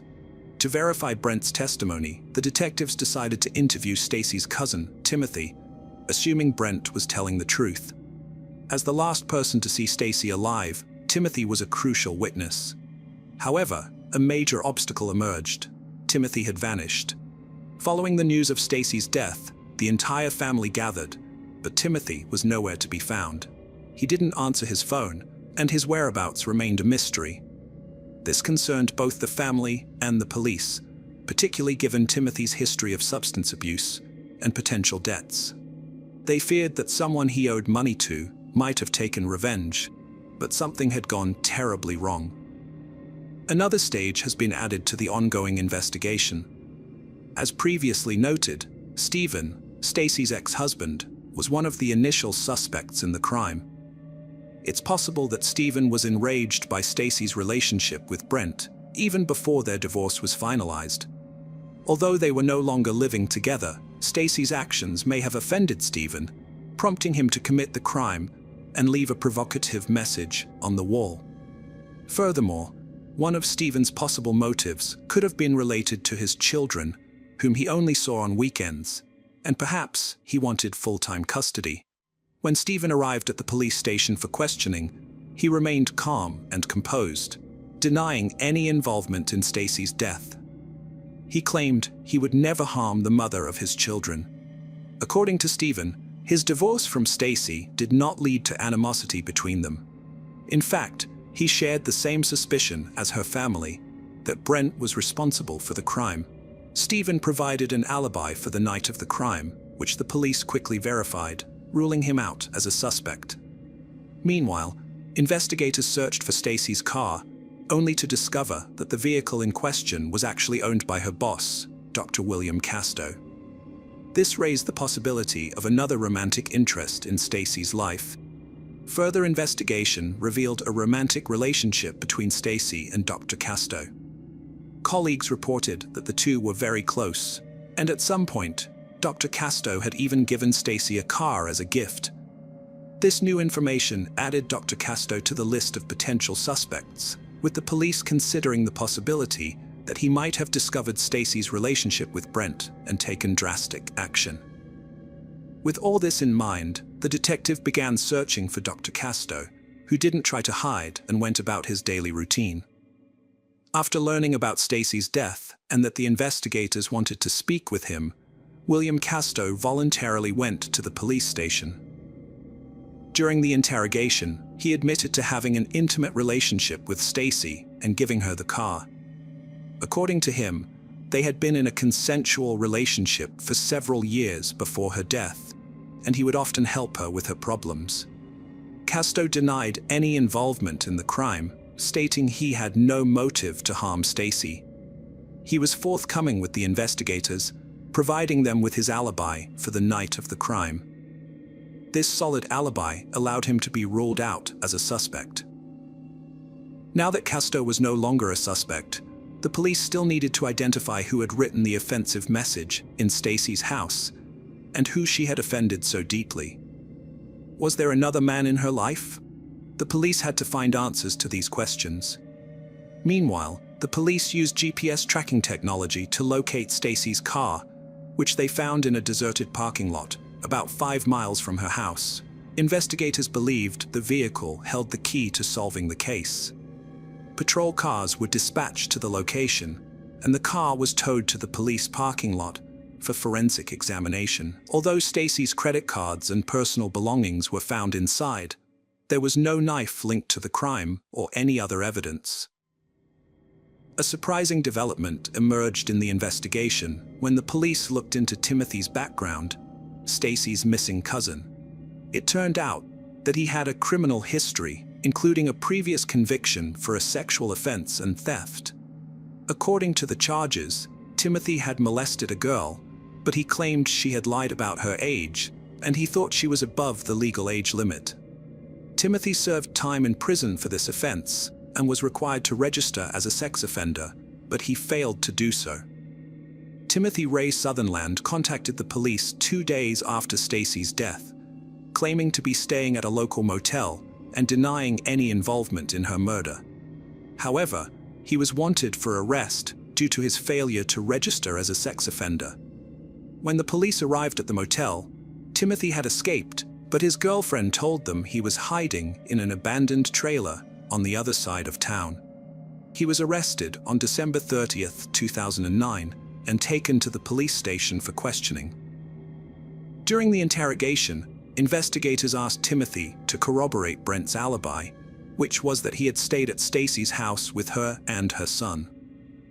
Timothy confessed to being at his cousin's house that night, where Brent and Stacy had gotten into a fight. Timothy's cousin accused Brent of killing Stacy, stating that Brent was not a good person and did not care about or respect Stacy.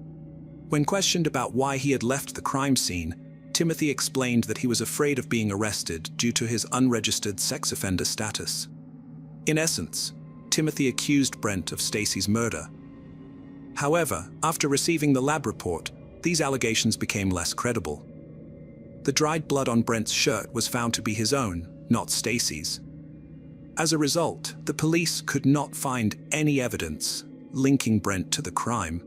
Consequently, the circle of suspects narrowed to focus on Timothy and Landon, who were the only ones remaining in the house when Brent left.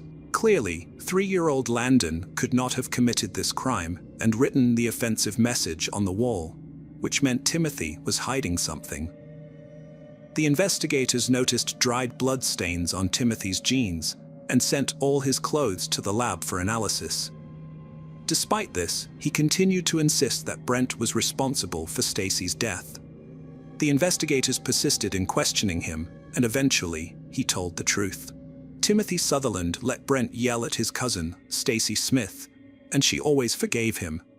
One night, they had a fight in front of Timothy, and Brent stormed off. But a few hours later, Brent came back, and Stacy forgave him yet again. Timothy was angry about this and led Brent into Stacy's bedroom, where it was clear they were making up. After Brent left, Timothy went to Stacy's bedroom to talk to her. The court documents describe what happened next, without going into unnecessary detail. In 2009, Timothy Sutherland was staying with his cousin, Stacy Smith, in St. Albans, West Virginia. On December 28, 2009, Timothy got into an argument with Stacy in her bedroom. When Stacy called him a junkie, Timothy became enraged at being accused of being a drug addict. He left the bedroom, went to the kitchen to smoke a cigarette, and then returned with a butcher knife. He stabbed Stacy in the neck as she lay on the bed, then fled the scene. Mr. Sutherland took possession of Miss Smith's personal belongings, including her cell phone, credit card, money, and car keys. Additionally, he vandalized a living room wall in the house by writing the word cheating on it. According to Timothy, after he injured Stacy, she was able to get out of bed and take a few more steps. At the time, her son was asleep in another room, and her daughter was staying overnight with friends.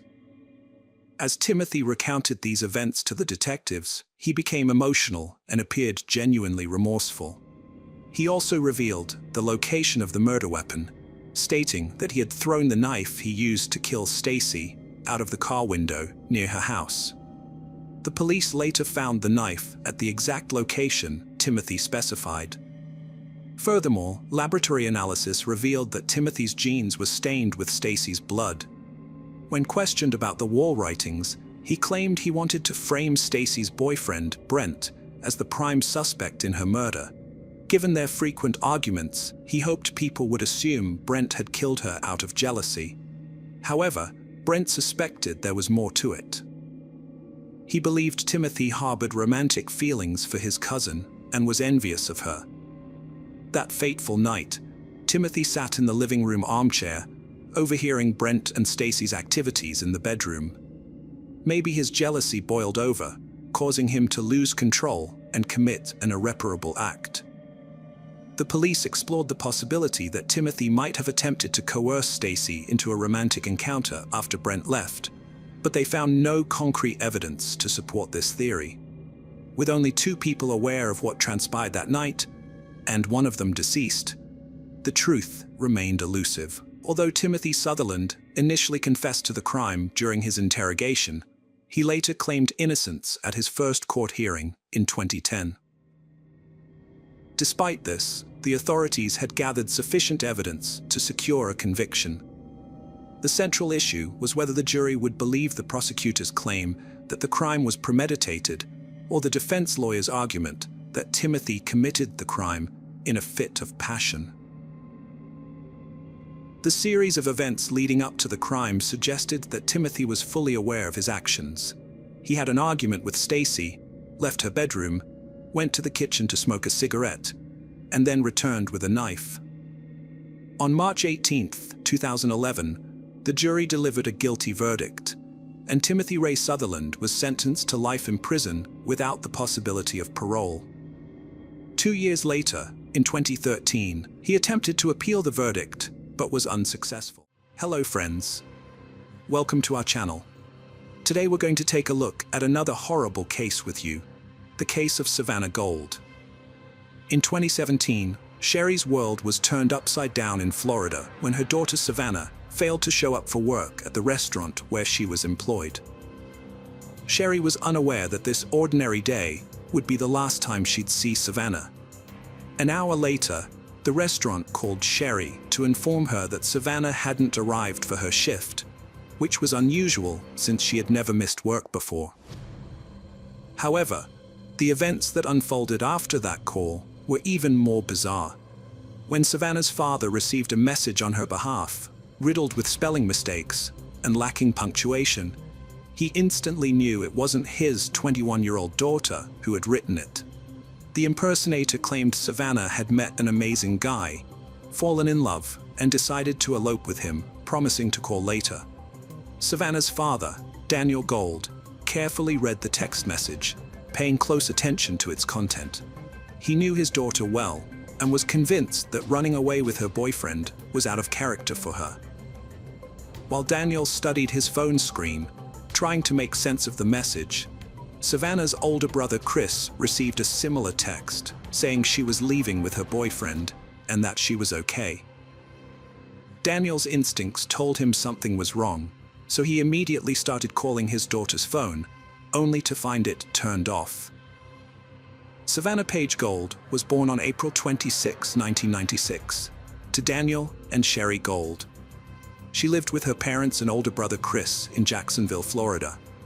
Savannah enjoyed various hobbies, including playing lacrosse, drawing, and dancing. Those close to her believed she embodied her last name, being a loving, kind, and caring person always willing to help others. After graduating from high school, Savannah turned down a college scholarship for art and design to care for her mother, Sherry, who had been diagnosed with cancer and was undergoing chemotherapy. To support her mother, Savannah took on household responsibilities and also worked as a waiter at Bonefish Grill, a restaurant. By the summer of 2017, she had been working at the restaurant for 2 years. On August 2nd, Savannah left for work at around 5 p.m., wearing her uniform, as her shift was scheduled to start at 5:30 p.m. However, less than an hour later, Sherry received a call from the restaurant asking why Savannah had not shown up for work. This surprised Sherry, as she knew her daughter was responsible and had seen her leave the house in her uniform, indicating that she had indeed gone to work. After Savannah's father received a suspicious phone call, her father and brother started getting strange messages that they didn't think were from her. They suspected someone was impersonating Savannah. Before this, Savannah's father had tried to contact the police, but he couldn't reach his daughter. She was reported missing, and the police launched a search for her. Since sending those messages, Savannah's phone and social media accounts have been inactive. The police first went to the establishment where she worked to investigate. They found her unlocked car in the parking lot, about 120 yards from the restaurant entrance. Her personal documents, wallet, cards, cash, and other valuable items were still inside the car. It was clear to the police that the story about Savannah running away with her lover was a lie. If Savannah had planned to disappear, she would have taken her documents and bank cards with her to avoid being traced. It didn't make sense that she would leave them behind in her car. Initially, there were no signs of a struggle or crime near or inside the car, except for the flat left front tire. Forensic experts were called to investigate, and detectives visited the restaurant to speak with Savannah's co-workers. However, they all claimed that Savannah hadn't come to work that day and that no one had seen her. The presence of Savannah's car, parked 120 yards from the restaurant, led detectives to suspect that something might have happened to her after she arrived at work. They began canvassing local establishments, particularly those with surveillance cameras, to review the footage and identify the moment Savannah parked her car. Although the image quality was poor, the police were able to see from the footage that Savannah parked her car, got out, and walked to a nearby silver Chevrolet Malibu sedan. For 14 minutes, she stood next to the driver's door, talking to the person behind the wheel. She then opened the back door and got in, and the driver followed suit. The police watched as the car shook, and the back door swung open 3 times before being closed again. Officers suspected that a fight had broken out inside the car between Savannah and the Chevrolet's owner. Shortly after, the man exited the car, approached Savannah's vehicle, opened the driver's door, and removed something from inside. He then punctured the front left tire, got back into his vehicle, and drove away without Savannah ever getting out. The owner of the Chevrolet Malibu was quickly identified as Lee Rodarte, a 28-year-old manager and chef at the restaurant where Savannah worked. He had helped distribute flyers with Savannah's picture during the police investigation and claimed not to have seen her for about 3 weeks, citing their different work shifts. However, when detectives re-interviewed restaurant employees, they discovered that Lee and Savannah's relationship went beyond a professional one. Several people came forward to reveal that the two had met secretly after hours and were romantically involved, a fact that Lee had failed to disclose to the police. On August 5th, during his work shift, Rodarte was arrested and taken to the police station for questioning. When he arrived, he immediately warned the detectives that he struggled with reading and writing. In response, they thoroughly explained his rights, including his right to an attorney and the fact that anything he said could be used against him in court. Rodarte then admitted that he had previously lied to the police when they interviewed the restaurant staff, saying he hadn't seen Savannah in a long time. In reality, he had seen her on the day she went missing, but he was afraid that if he told the truth, he would become a suspect in her disappearance, which is why he had lied. Lee said he had met Savannah about 2 years ago when she started working at the restaurant. However, their socializing outside of work began around 8 months ago. At that time, he was already in a relationship with someone named Chelsea. When Chelsea discovered he had been unfaithful to her, she ended their relationship. Rodarte claims he dated Savannah for 3 months before she started using illegal drugs, which led him to end their relationship and reunite with Chelsea. Following the breakup, Rodarte and Savannah allegedly agreed to maintain a professional relationship, limited to their work at the restaurant, as per company policy, prohibiting romantic relationships among employees. Rodarte also states that Savannah had disclosed their intimate relationship to other waiters, with the intention of getting him fired. Lee last saw Savannah on a Wednesday afternoon. He drove to the mall on August 2nd to talk to her and persuade her not to spread rumors about their relationship, as he feared losing his job at the restaurant where he had worked for 5 years. When he met her, Savannah had just taken a strong substance and was panicking, so she asked if she could sit in his car for a bit. Once inside, Lee demanded that she stop telling people they were still dating. Savannah asked him to join her in the back seat so they could talk. After moving to the back seat, Lee again asked Savannah to stop spreading rumors, but she refused, saying she would do as she pleased. This response infuriated Lee, who then got out, slashed a tire on Savannah's car, and returned. When Savannah asked why he had done it, Lee admitted he was upset and angry.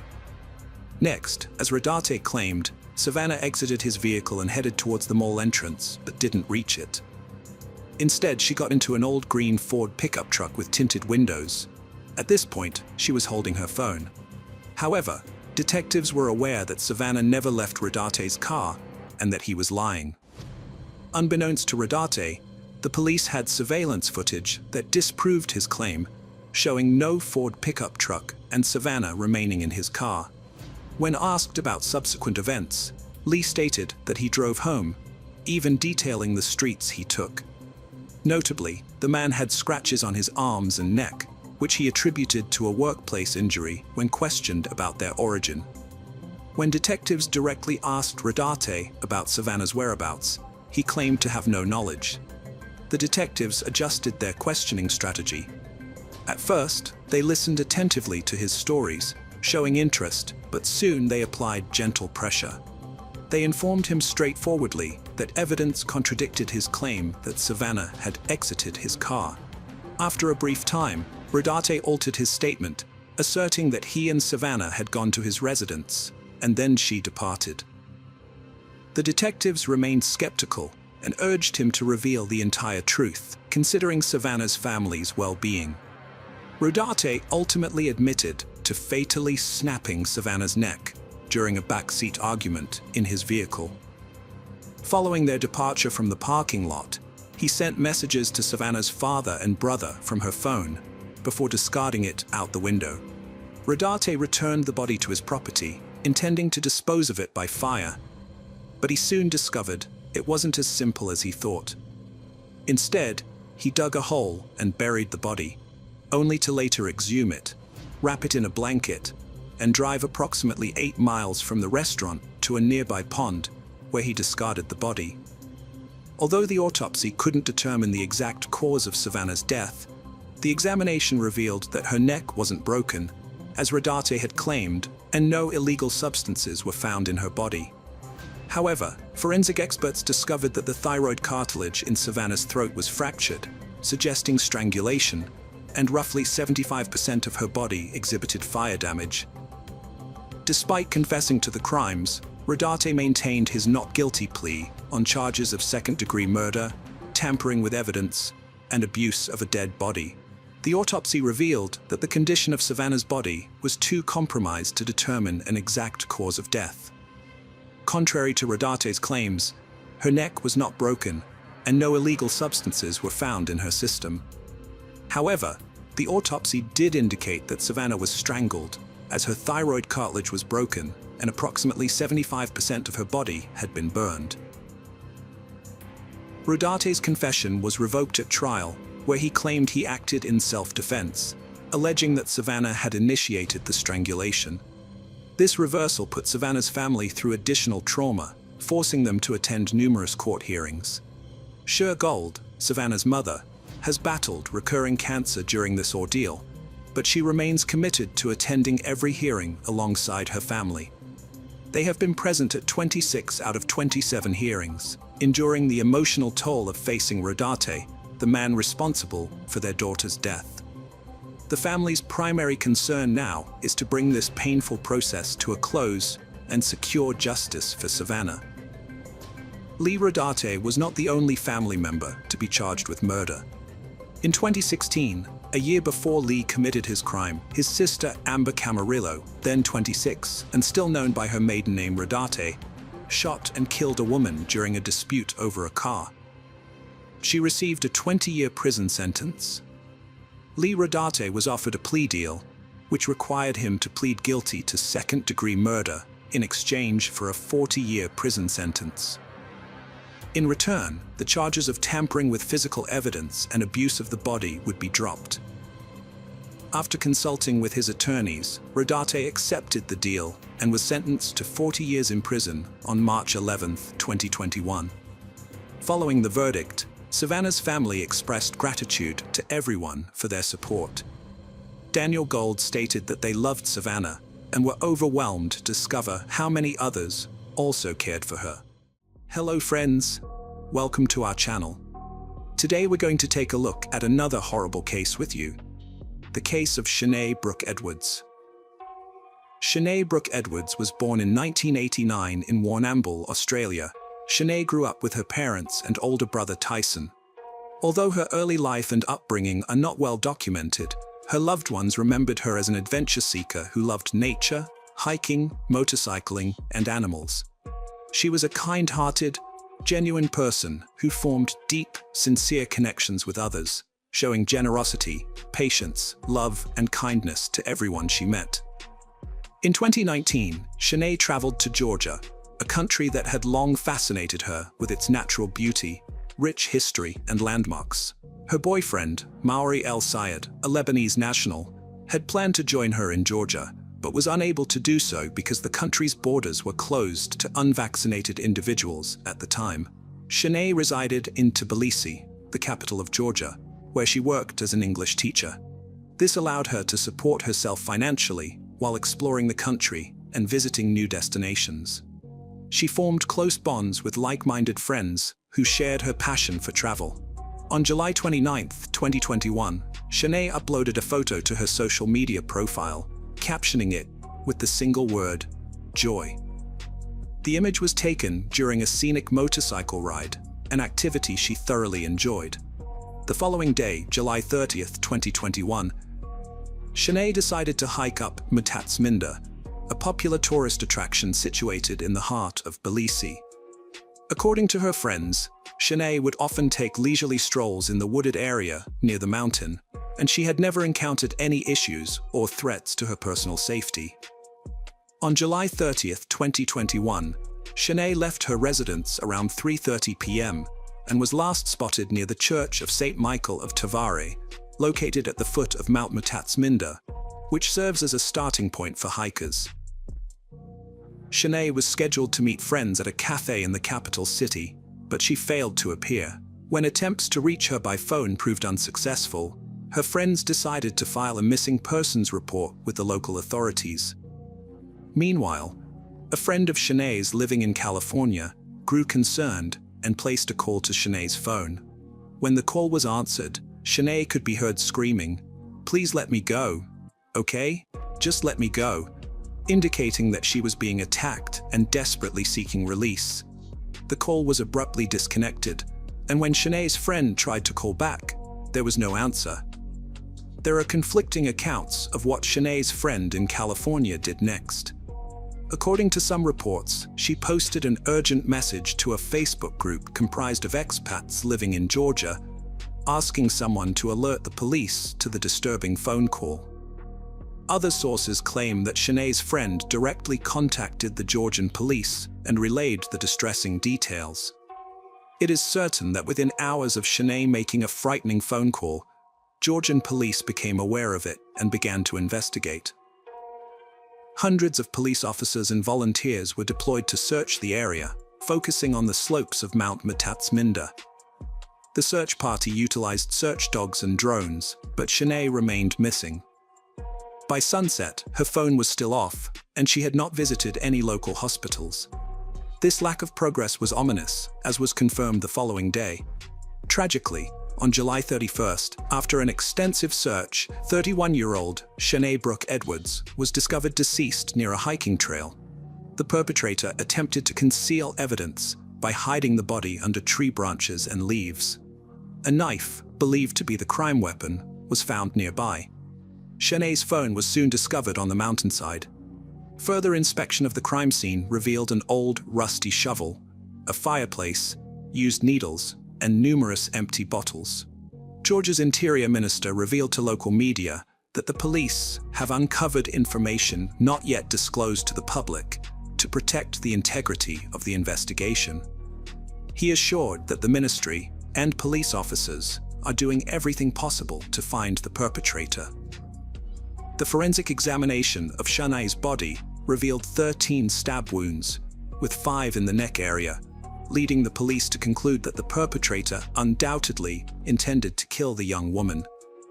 Signs of strangulation were also found on her neck. After the authorities officially confirmed Shanae's death, the media reported that the crime was motivated by lust, but the Georgian police denied this, citing the forensic medical examiner's failure to find any signs of a crime against the woman's integrity.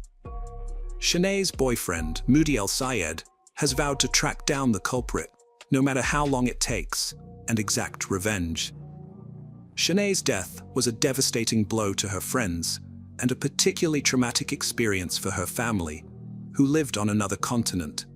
They faced the difficult task of transporting her body back home, while the police worked to identify the perpetrator. Although the police are directly responsible for preventing crimes and capturing criminals, in this case, there was an added concern. Georgia's billion-dollar tourism industry could be severely impacted by the fact that a tourist had lost her life in the capital city, a popular tourist destination. The police conducted an extensive investigation, interviewing over 200 people, including Shanae's friends, co-workers, neighbors, and employees and visitors of Matatsminda Park. They examined the roots of the case and reviewed video footage of Shanae's movements on the day she went missing.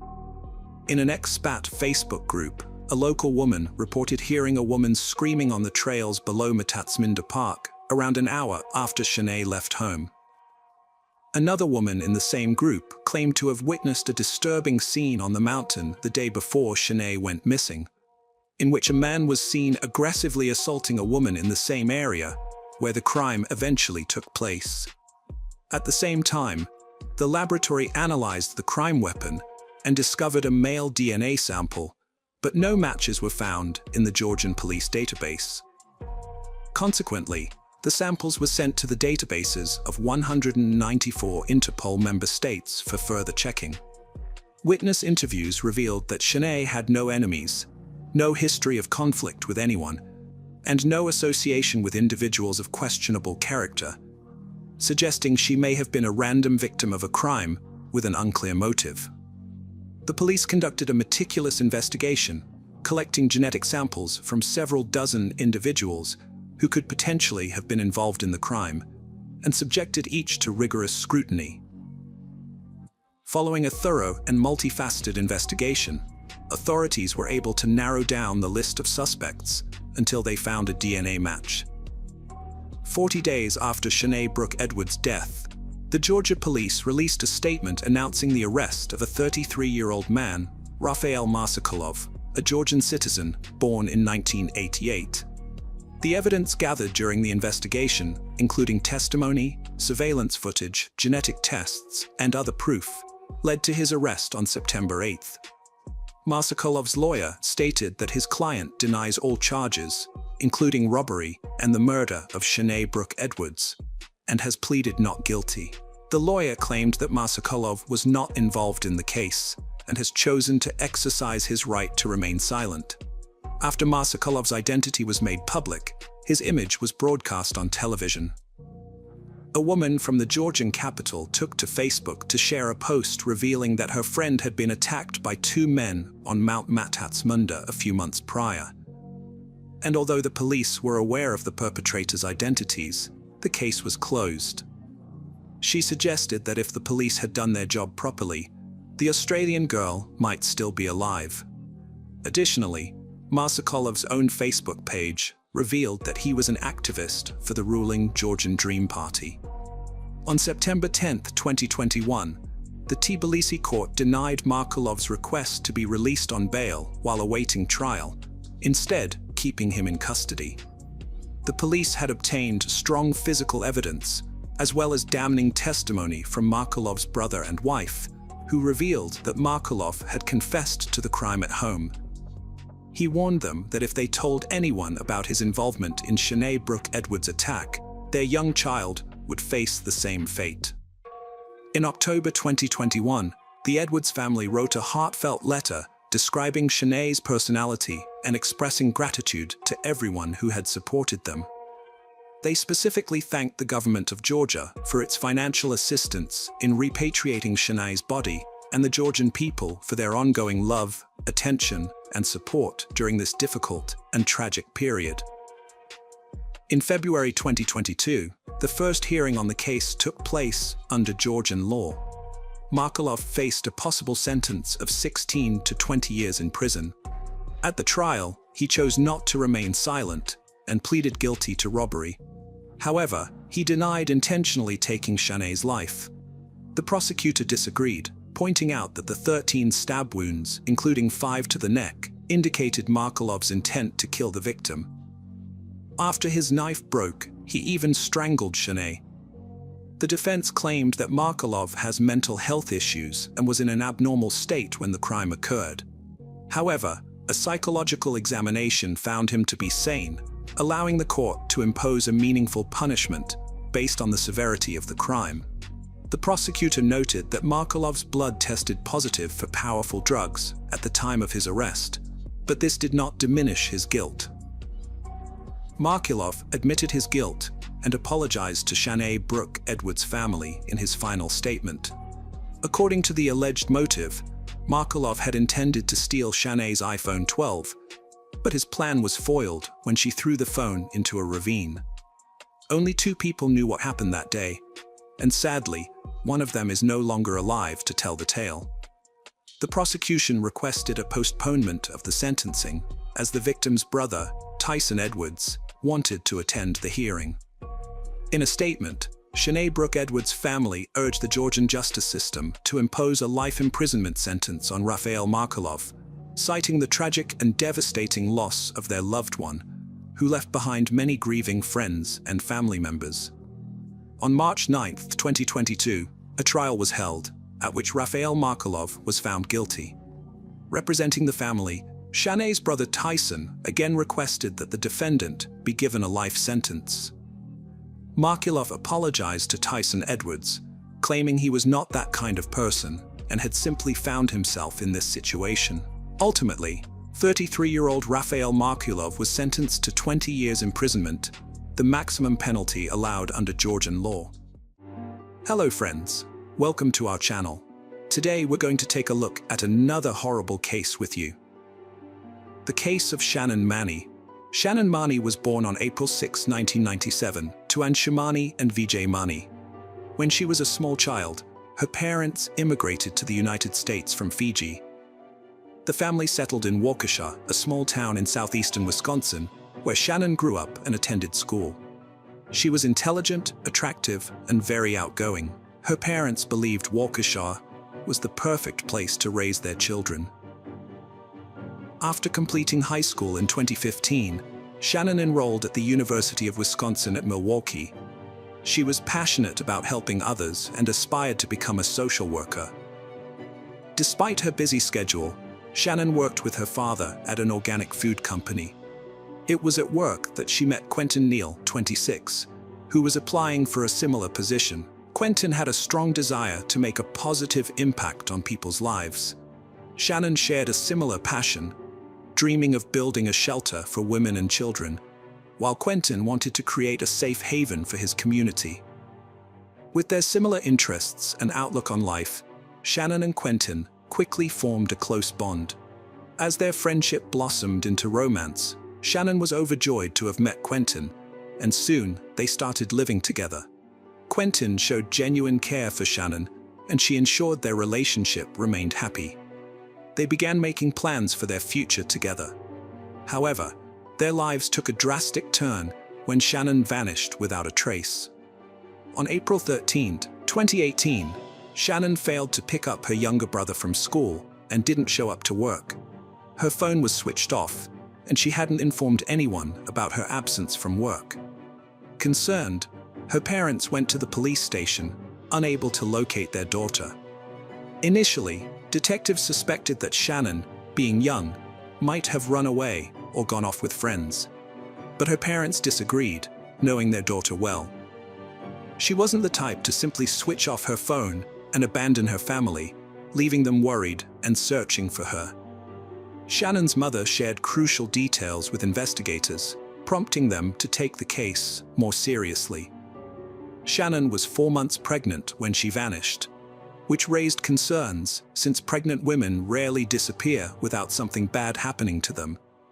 Furthermore, some of her belongings, including money and important documents, were still in her room, which was another alarming indication. Shannon's parents told investigators that the father of her child was 27-year-old Quentin Neal. However, when Quentin was contacted by phone, he claimed to have no knowledge of Shannon's whereabouts. According to Quentin, Shannon had been living with her parents, and he hadn't seen her at all that day. The investigators called Quentin again, asking him to come to the police station to answer some questions. Quentin appeared anxious, promising to arrive at the station immediately. When Shannon's parents were still present, Quentin told the investigators that the last time he had seen her was over 24 hours ago, when she left his house to pick up her little brother from school. They had only exchanged a few text messages since then, and had not been in contact again.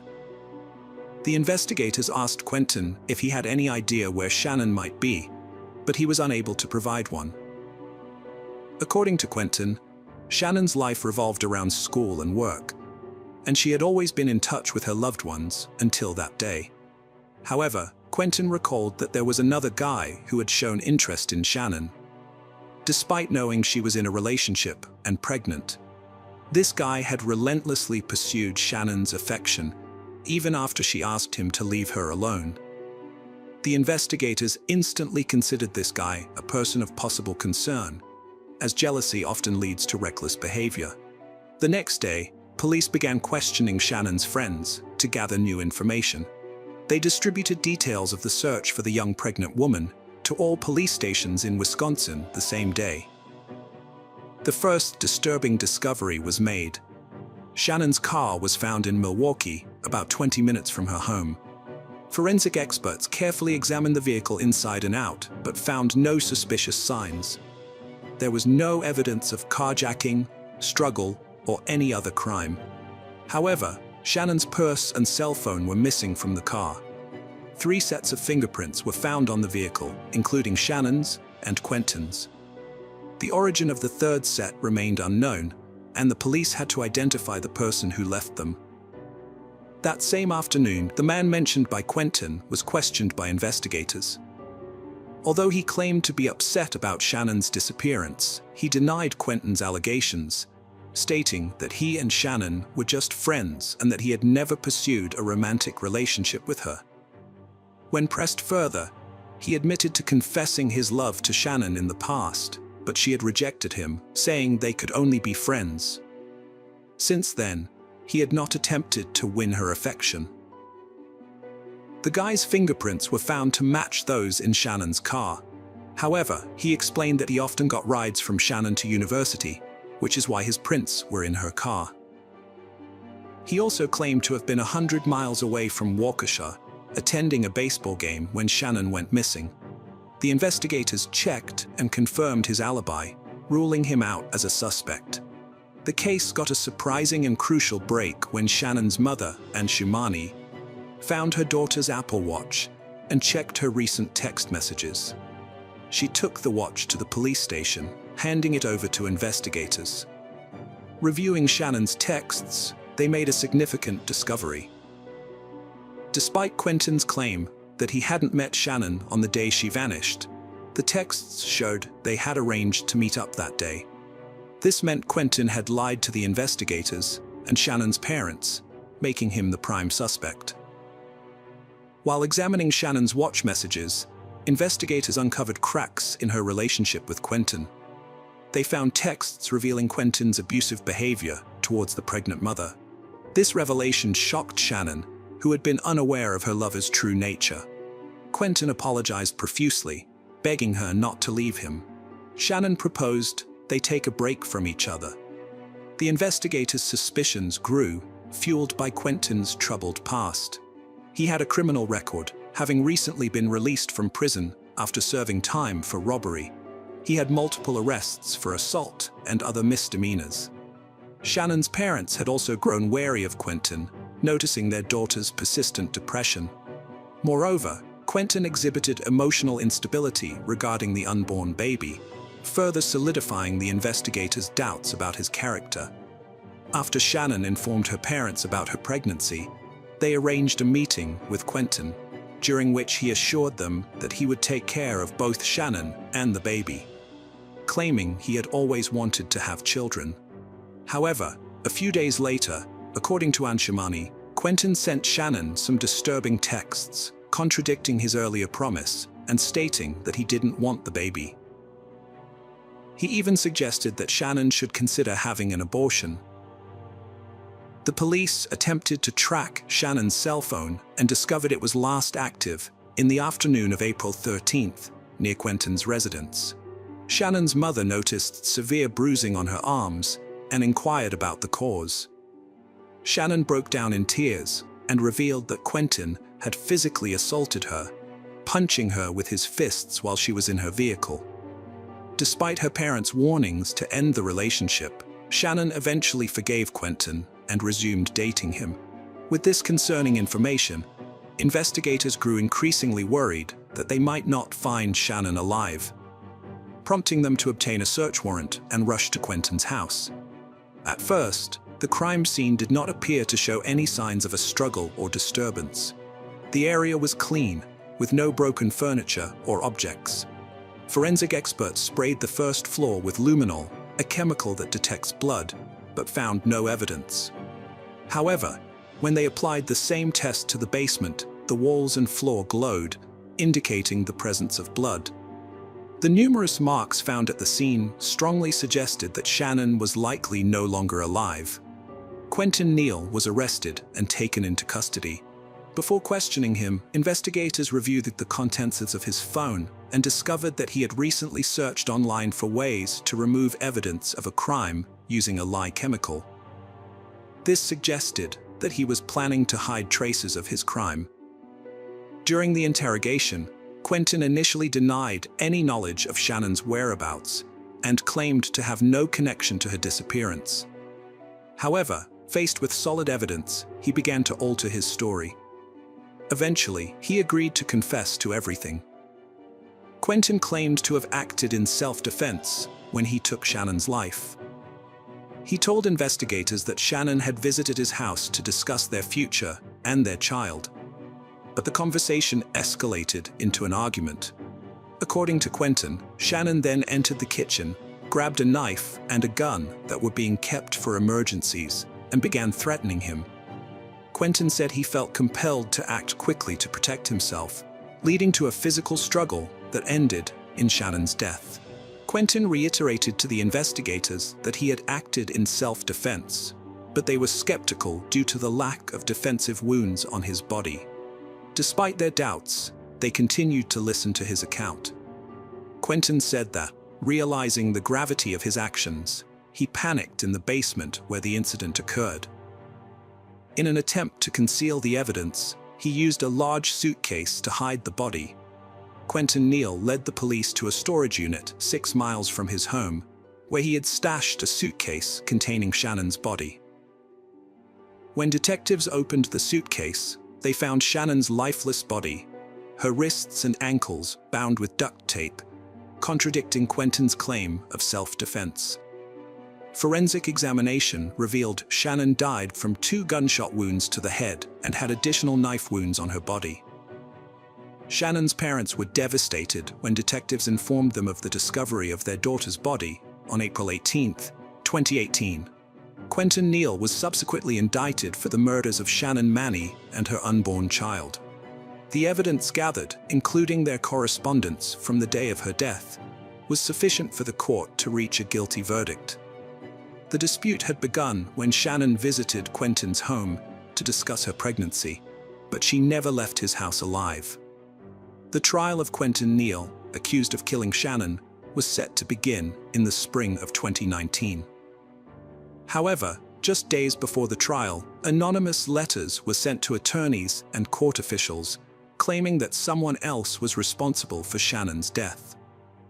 The letters were later deemed irrelevant after the author, a friend of Quentin's, was identified and found to be trying to confuse the investigation and help Quentin. Quentin faced the death penalty, but denied the charges and claimed he acted self-defense.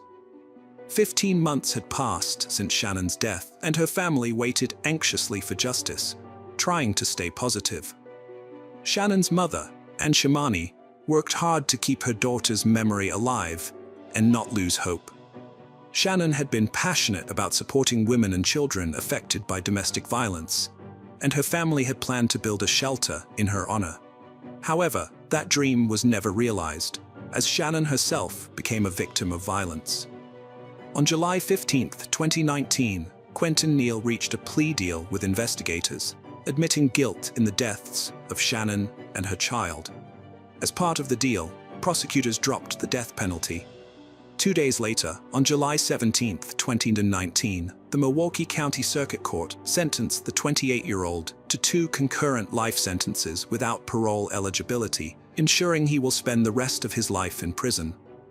At his sentencing, Neal remained silent, failing to explain his motive for the crime.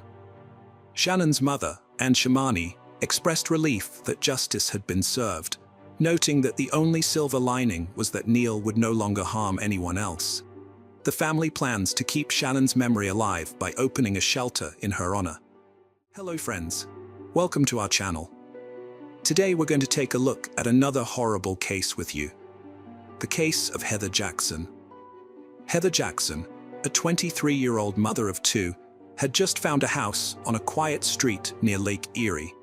She was thrilled to have a new place to call home, especially after separating from her husband Wayne and going through a divorce. Despite the challenges they faced as parents, Heather and Wayne were once a happy couple, but their marriage didn't survive the struggles. After the breakup, Heather faced tough times, but she didn't give up. She focused on making her children, 3-year-old Selena and 1-year-old Wayne Jr., happy. On September 8, 2012, Heather's friend Danielle arrived at a house at 2:30 p.m. as they had planned.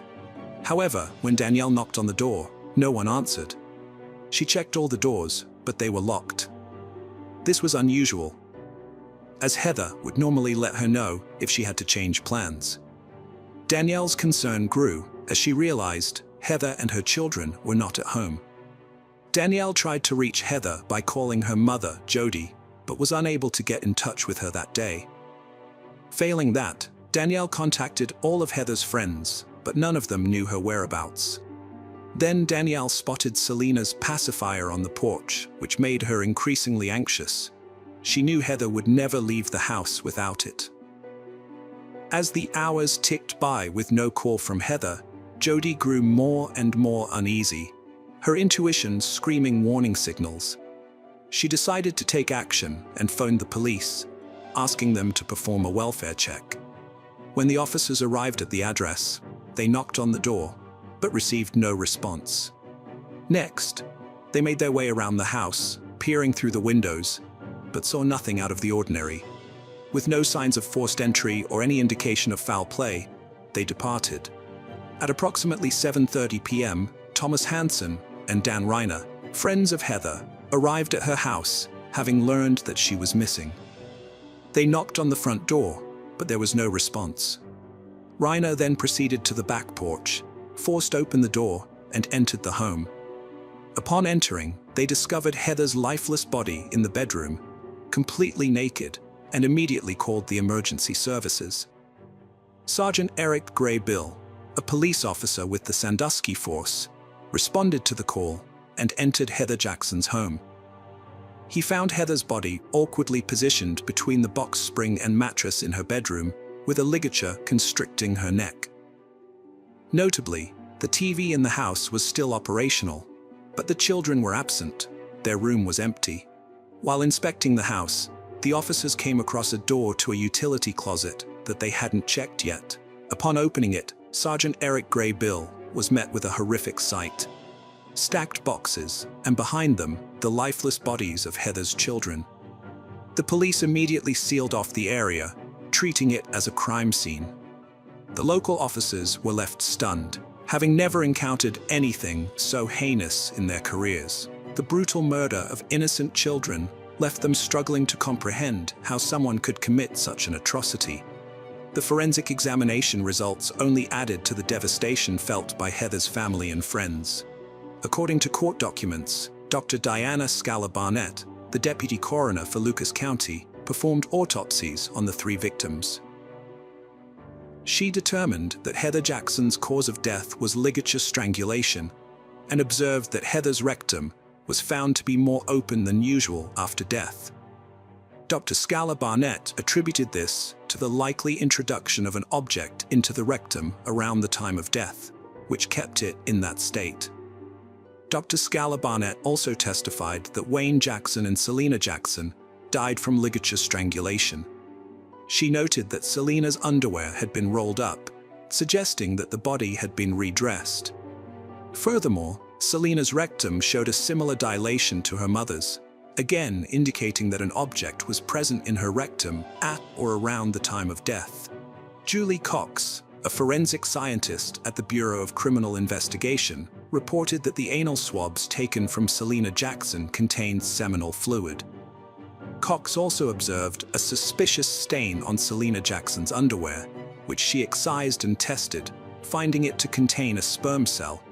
The police were under pressure to swiftly identify and apprehend the culprit behind these heinous crimes. Heather's residence was conveniently located near Firelands Regional Medical Center, and investigators believed that surveillance footage from the building's CCTV cameras might aid in their search for the perpetrator. Upon reviewing the footage, they spotted a car pulling up to Heather's house at 10:57 p.m. However, the camera's distance from the house and the darkness hindered visibility. The car's headlights provided the only clues, revealing that the vehicle had backed into the driveway and remained stationary for some time. 11 minutes later, at 11:08 p.m., the headlights flickered back to life, and the driver departed the scene. Thomas Hansen and Dan Reiner, the 2 men who found Heather's body, were taken to the police station for questioning. Dan, who had been friends with Heather, was the first to be interrogated. He explained that when he learned Heather was missing, he went to her house to check on her. Dan admitted that he had to push the door hard to gain entry, and as a result, the police asked him to provide DNA samples. He consented, and a swab was taken from his mouth. After that, he was released. Next, the investigators questioned Thomas Hansen. He revealed that he had spoken to Heather over the phone the previous night and was near her house around 11 p.m. According to Thomas, he drove up to Heather's house but didn't enter. They chatted briefly outside, and then he drove home. This information helped the investigators identify the car seen on the CCTV footage as belonging to Thomas. Thomas also claimed that he didn't enter Heather's house that night because she wasn't alone. There was a man, known to him as Josh, inside with her. Hanson's statement echoed Reiner's. He claimed that upon learning of Heather's disappearance, he rushed to her house to investigate. After providing a DNA sample, he was released by the police. The police shifted their focus to Josh, who was at Heather's house shortly before her death. They quickly determined his whereabouts and brought him in for questioning. Josh acknowledged having known Heather for several years. He confessed to being at her house that night, stating that they watched TV while the kids slept in their room. He also mentioned visiting the store to buy breakfast for the children, returning to the house and staying for a while before a friend picked him up around 1 a.m. Notably, Josh admitted to having consensual, intimate contact with Heather. The investigators visited the store where Josh claimed to have purchased breakfast for the kids and reviewed the CCTV footage. The footage confirmed Josh's alibi, showing him entering the store at 11:20 p.m. However, this did not rule out the possibility that he was involved in the crime. As the last known person to have contact with Heather, Josh remained the prime suspect. Josh also provided a DNA sample, which was analyzed along with those of Thomas Hanson and Dan Reiner. The lab results cleared Hanson and Reiner, as their DNA did not match the DNA found on the victims' bodies. Josh's DNA, on the other hand, matched the DNA found on Heather's body, but not on her children's bodies. This indicated that there was another man present in the house that night. Josh had previously confessed to being in a romantic relationship with Heather, which accounted for his DNA being present on her body. However, the police were now tasked with identifying a different individual whose DNA matched the DNA found on the bodies of all three victims. The investigators quickly ruled out Heather's husband Wayne, who was in the process of divorcing her, as a suspect because he lived in a different state. The detectives then focused on Heather's cell phone records, hoping to find some answers. Upon receiving the report, they discovered that Heather had been very active on her phone, right up until the night of her death. Her last phone conversation took place at 3:12 a.m. and lasted 30 seconds. The police now needed to identify the owner of the phone number she had called. 36 hours after Heather's death, the police obtained additional CCTV footage. While analyzing it, the investigators noticed a white car pulling up to her house at around 3 a.m. This coincided with the time Heather stopped using her phone, which might not have been a coincidence. The officers also saw that the white car drove away about an hour later, around the time when Heather, Selena, and Wayne were likely already dead. Although the footage quality was poor and didn't allow the police to see the license plates, they were able to determine that the car was a Cadillac. Once the investigators received information from the phone company about the owner of the phone number Heather had called, they had a lead. The number belonged to 41-year-old Curtis Clinton. It was with him that Heather had her 30-second phone conversation at 3:12 a.m. Curtis Clinton's background check revealed alarming details. Police records showed that Clinton was released from prison in February after serving a 13-year sentence for 2 counts of felonious assault and involuntary manslaughter.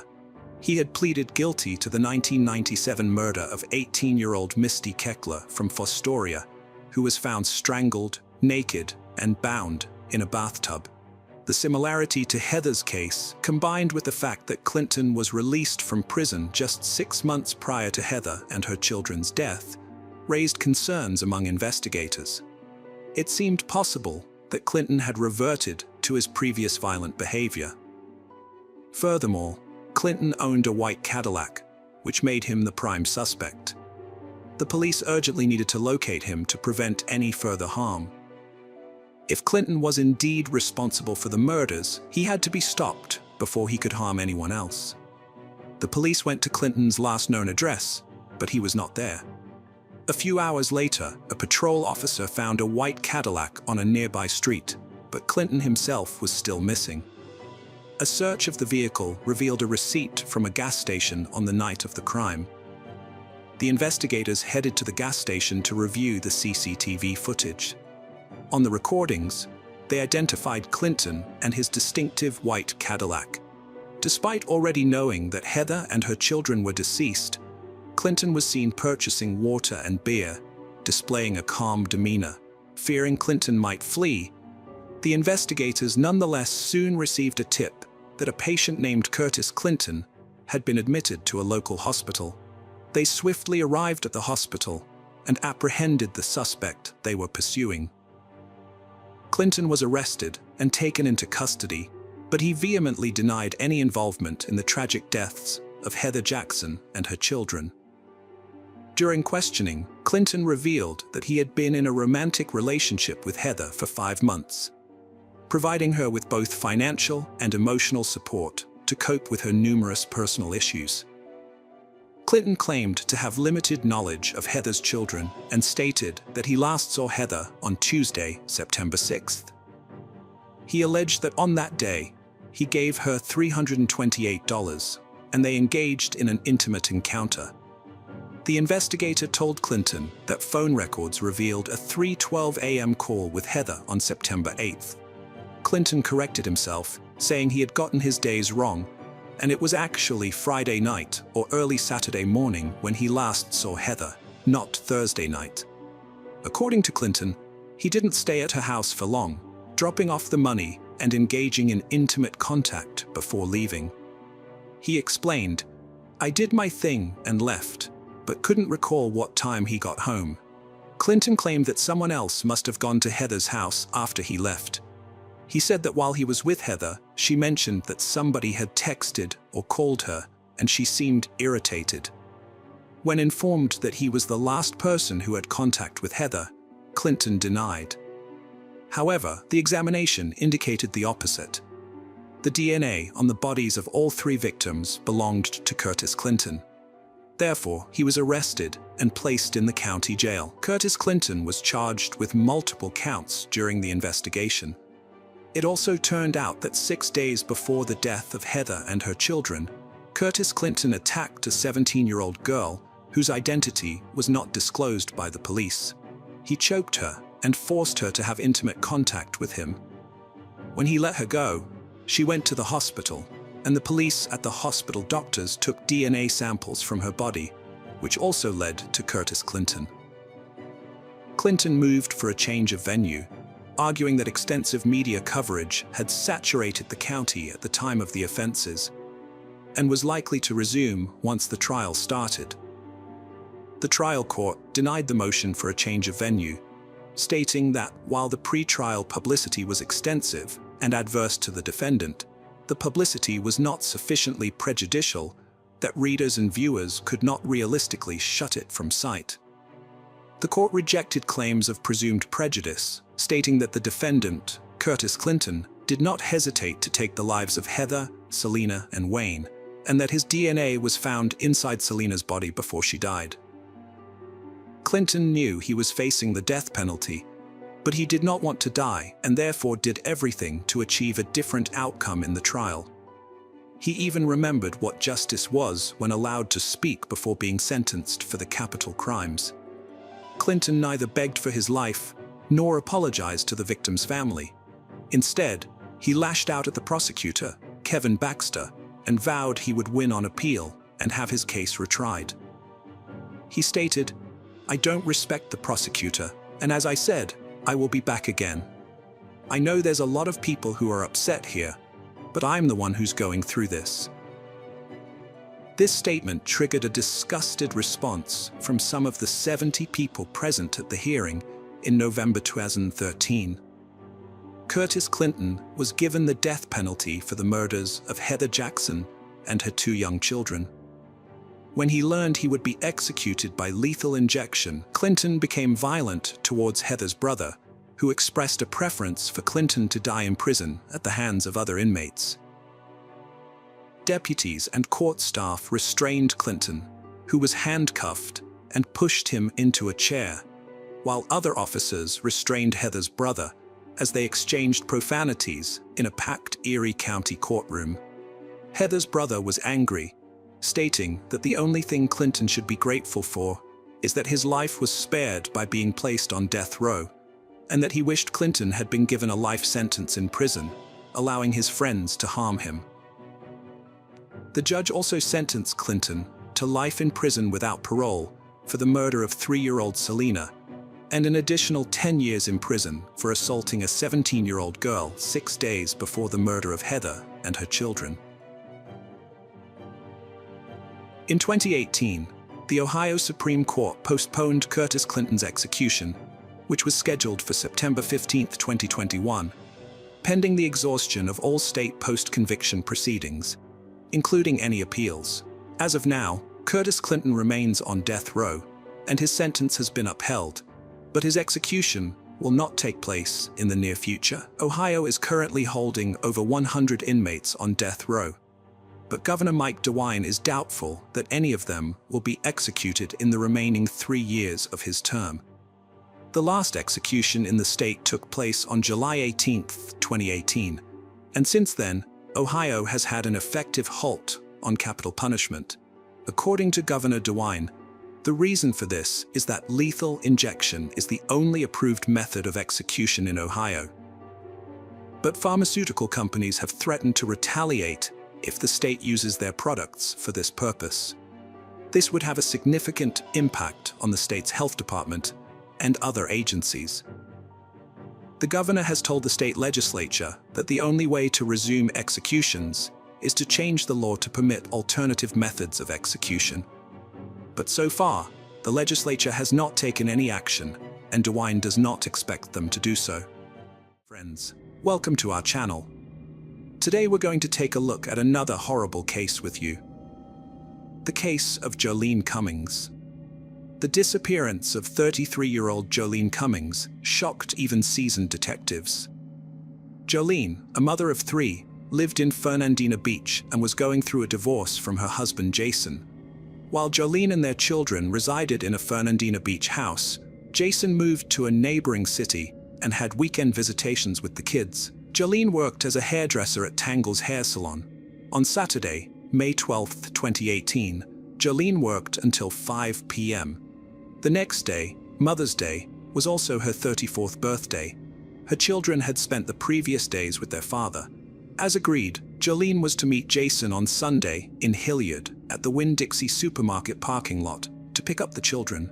Jason brought the kids, but Jolene failed to appear. All attempts to reach her by phone were unsuccessful.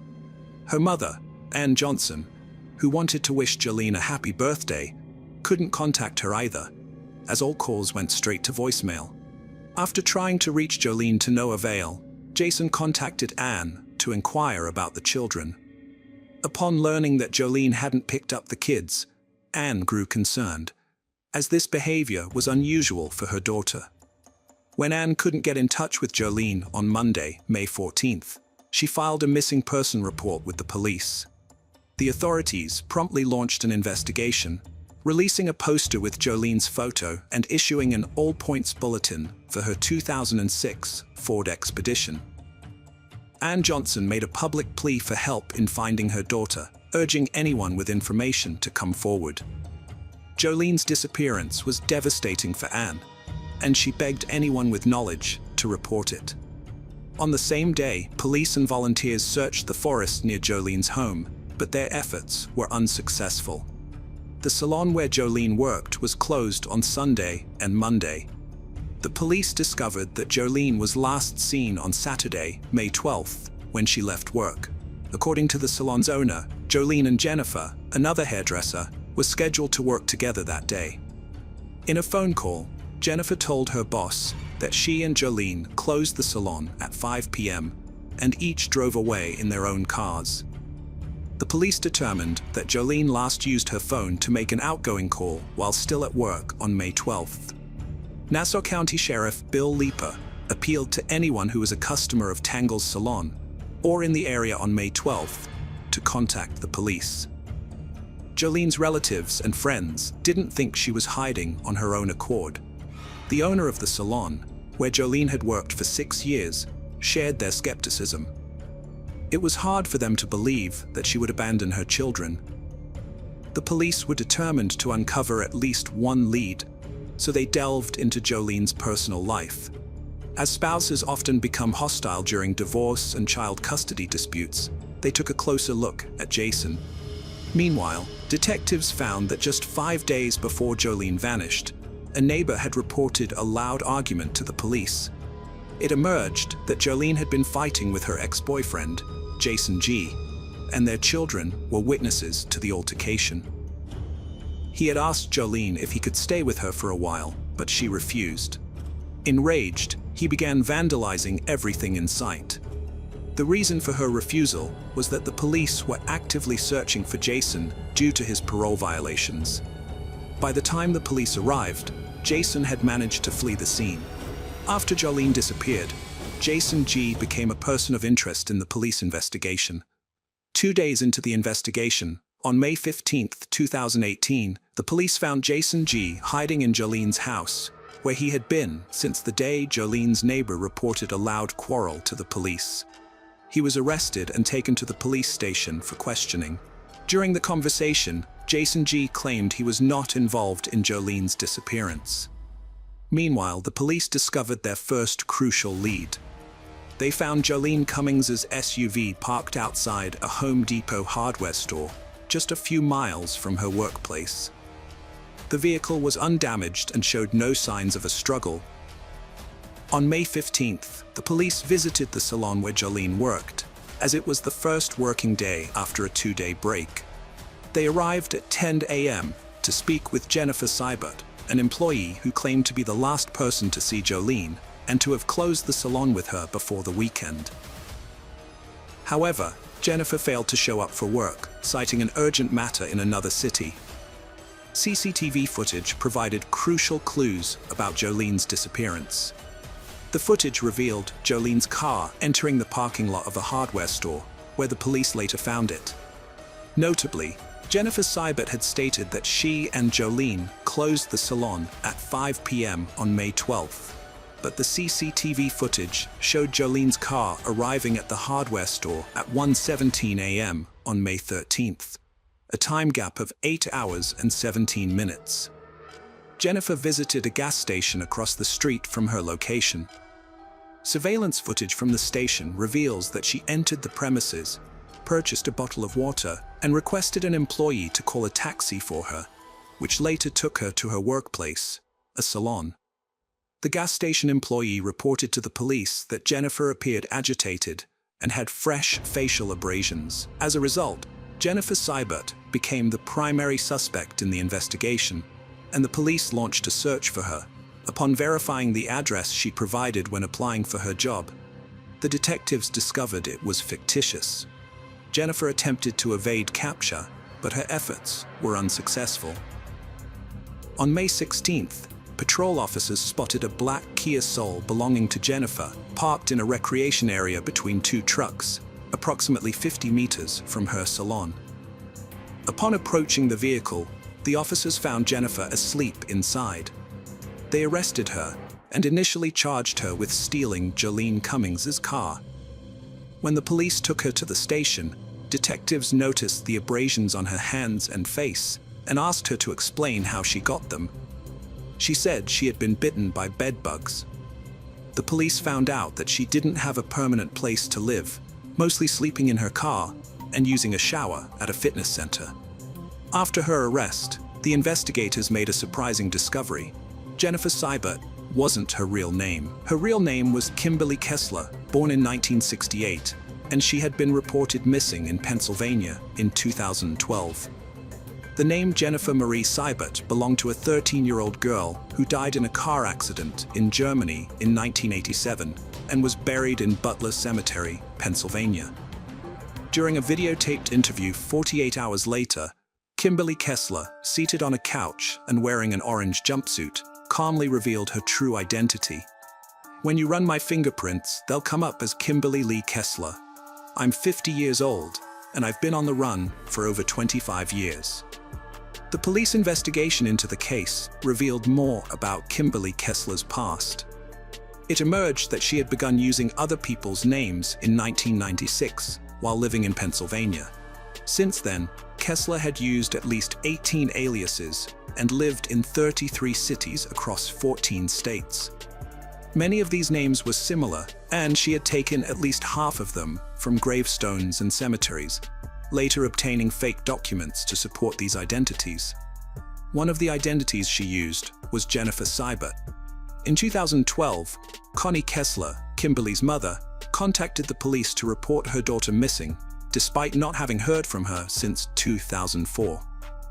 This delay in reporting her daughter's disappearance, 8 years after losing contact, suggests that the family relationships were strained.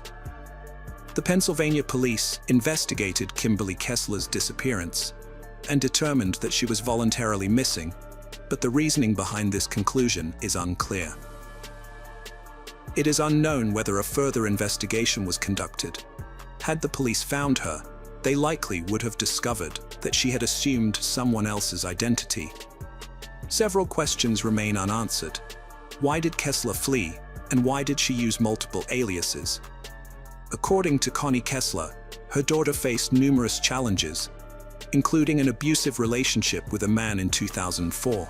Kimberly gave birth to a son, Evan, but when the relationship ended, the father took custody and prohibited Kimberly from seeing her child. The father later relocated to another state and falsely told Kimberly that their 1-year-old son had passed away. Kimberly sought to uncover the truth and locate the grave of her son.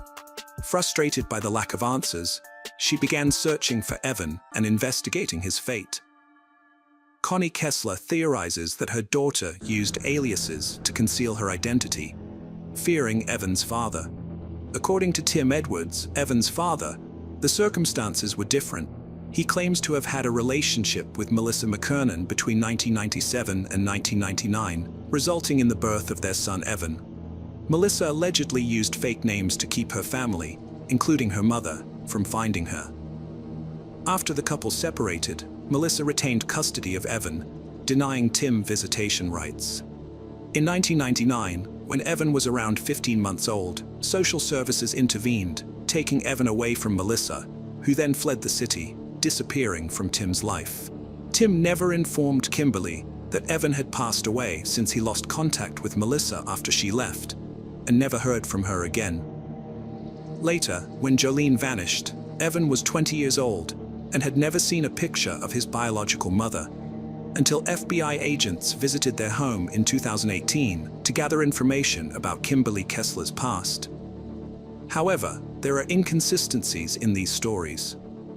According to Tim Edwards' birth certificate, Evan was born in 1998, but in her interview, Connie Kessler claimed Kimberly gave birth to Evan in 2004.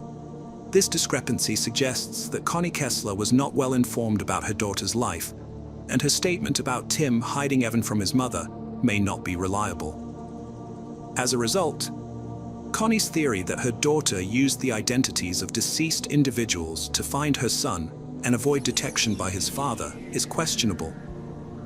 Moreover, Kimberly was unable to provide coherent reasons to the detectives about why she needed to use multiple names. Now, let's revisit the Jolene Cummings case. After uncovering the fact that Kimberly Kessler had been living under assumed identities, the police brought forgery charges against her. A storage unit rented by Kessler was searched, yielding several significant finds, including 4 wigs, a bag containing 2 severed hair tails, and 3 mobile phones. However, the most critical piece of evidence was the discovery of Jolene Cummings's DNA on Kessler's sock and shoe. Furthermore, during a search of Kessler's vehicle, the police found scissors with Jolene's DNA on them. Notably, the blue plastic containers found at the scene will prove to be important later on. The phone seized from Kessler revealed a disturbing search history. It suggested that what happened to Jolene Cummings was not an accident, but rather something Kessler had been preparing for. On April 30th, 2018, at 3:36 a.m., Kessler searched for information on a man who was charged with murder after his co-worker's remains were found in his yard. This was followed by a search on May 8th at 1:37 a.m. for cases where a co-worker was found guilty of murder, but the body was never found. Later that day, at 7:13 a.m., Kessler searched for advice on injecting and how to use a tourniquet. She also looked up a list of female murderers by country on a website called Murderpedia, as well as a list of female murderers in Florida. Finally, she searched for information on autopsy and post-mortem changes at 6:33 p.m. The owner of the hair salon where Jolene worked reported that the plant in the pot inside the salon had been replaced. This draws attention to Kessler's search queries on May 13th, the day Jolene failed to pick up her kids. At 12:05 p.m., Kessler searched for indoor palm and then variation palm tree. A minute later, at 12:06 p.m., the police examined CCTV footage from a hypermarket selling household goods, located a few hundred yards from the Tangles hair salon. The footage showed Kessler arriving at the hypermarket on May 14th at 2:39 p.m. and leaving the store half an hour later with a plant, which would later end up at the hair salon on May 15th at 6:13 p.m. 2 days later, on May 16th at 6:27 p.m., Kessler searched online for Jolene Cummings' "I have vanished" and "No body, no crime." Forensic experts used luminol and ultraviolet light to investigate the hair salon, and their findings suggested that a serious crime had taken place there. The entire room glowed under the ultraviolet light, indicating the presence of blood or other bodily fluids. On May 22nd, the sheriff held a press conference, during which he announced, "We have gathered sufficient evidence, although some of it will remain undisclosed for the time being to protect the ongoing investigation. Sadly, our evidence leads us to conclude that Jolene Cummings has likely died." The investigators learned that, about a week before her disappearance, Jolene shared her suspicions with a colleague at the Tangle salon. She thought their new hairdresser, Jennifer, was hiding something and wasn't being genuine. According to some salon clients, the relationship between Jolene and Jennifer was strained. One client even witnessed a heated argument between the two women on May 9th, just 3 days before Jolene vanished. The Tangle hair salon closed its doors on June 5th, 2018. Despite Kessler's attorneys managing to keep some evidence under wraps, the police released information sheds light on what happened to Jolene Cummings. However, a surveillance camera near the back of the building captured footage of the dumpster. Kessler was seen there at least 4 times. The recording shows Kessler doing something near the dumpster. Later, at 8:08 a.m., she returns to dispose of a white garbage bag. Based on how she lifts the bag, it appears to be quite heavy. 14 minutes later, she throws out another white bag. In the 4th recording, taken an hour before midnight, Kessler is seen lifting a waste container to empty its contents, suggesting that it holds something heavy. The Walmart camera footage provides insight into what Kessler threw away. The recording shows her purchasing items at the self-checkout, including garbage bags, cleaning agents, latex gloves, and notably, an electric knife. This discovery significantly impacted the police's subsequent actions. In July 2018, investigators discovered that a local waste management company had been dumping trash in a Georgia landfill. A team of nearly 200 people combed through the landfill for a week, yielding several crucial leads, although the sheriff refused to disclose them to protect the integrity of the investigation. Near the dumpster, where Kessler had discarded the white garbage bags, police recovered a piece of jewelry, women's shoes, and a blue plastic container. Notably, the container was identical to one found in Kessler's storage unit, and it tested positive for Jolene Cummings' DNA. While Jolene's body remained unfound, the accumulated evidence was sufficient to warrant Kessler's arrest for her murder. On January 17, 2019, Kimberly Kessler made her first court appearance. entering a not guilty plea. However, the trial was delayed for several years due to the judge's concerns about Kessler's mental stability. During this time, Kessler engaged in a hunger strike, which left her weighing under 88 pounds. Her court appearances were often marked by outbursts of anger. Before the 2021 court session, Kessler underwent compulsory treatment, which ultimately deemed her fit to stand trial. On December 9, 2021, the jury delivered a guilty verdict, and on January 27, 2022, Kessler was sentenced to life in prison without parole. The prosecution believes Kessler's motive was to silence Jolene Cummings, who threatened to expose her lies during a press conference. Sheriff Leeper expressed satisfaction with the verdict, stating that Kessler would spend the rest of her life in Florida State Prison. Unfortunately, Jolene Cummings' body was never found.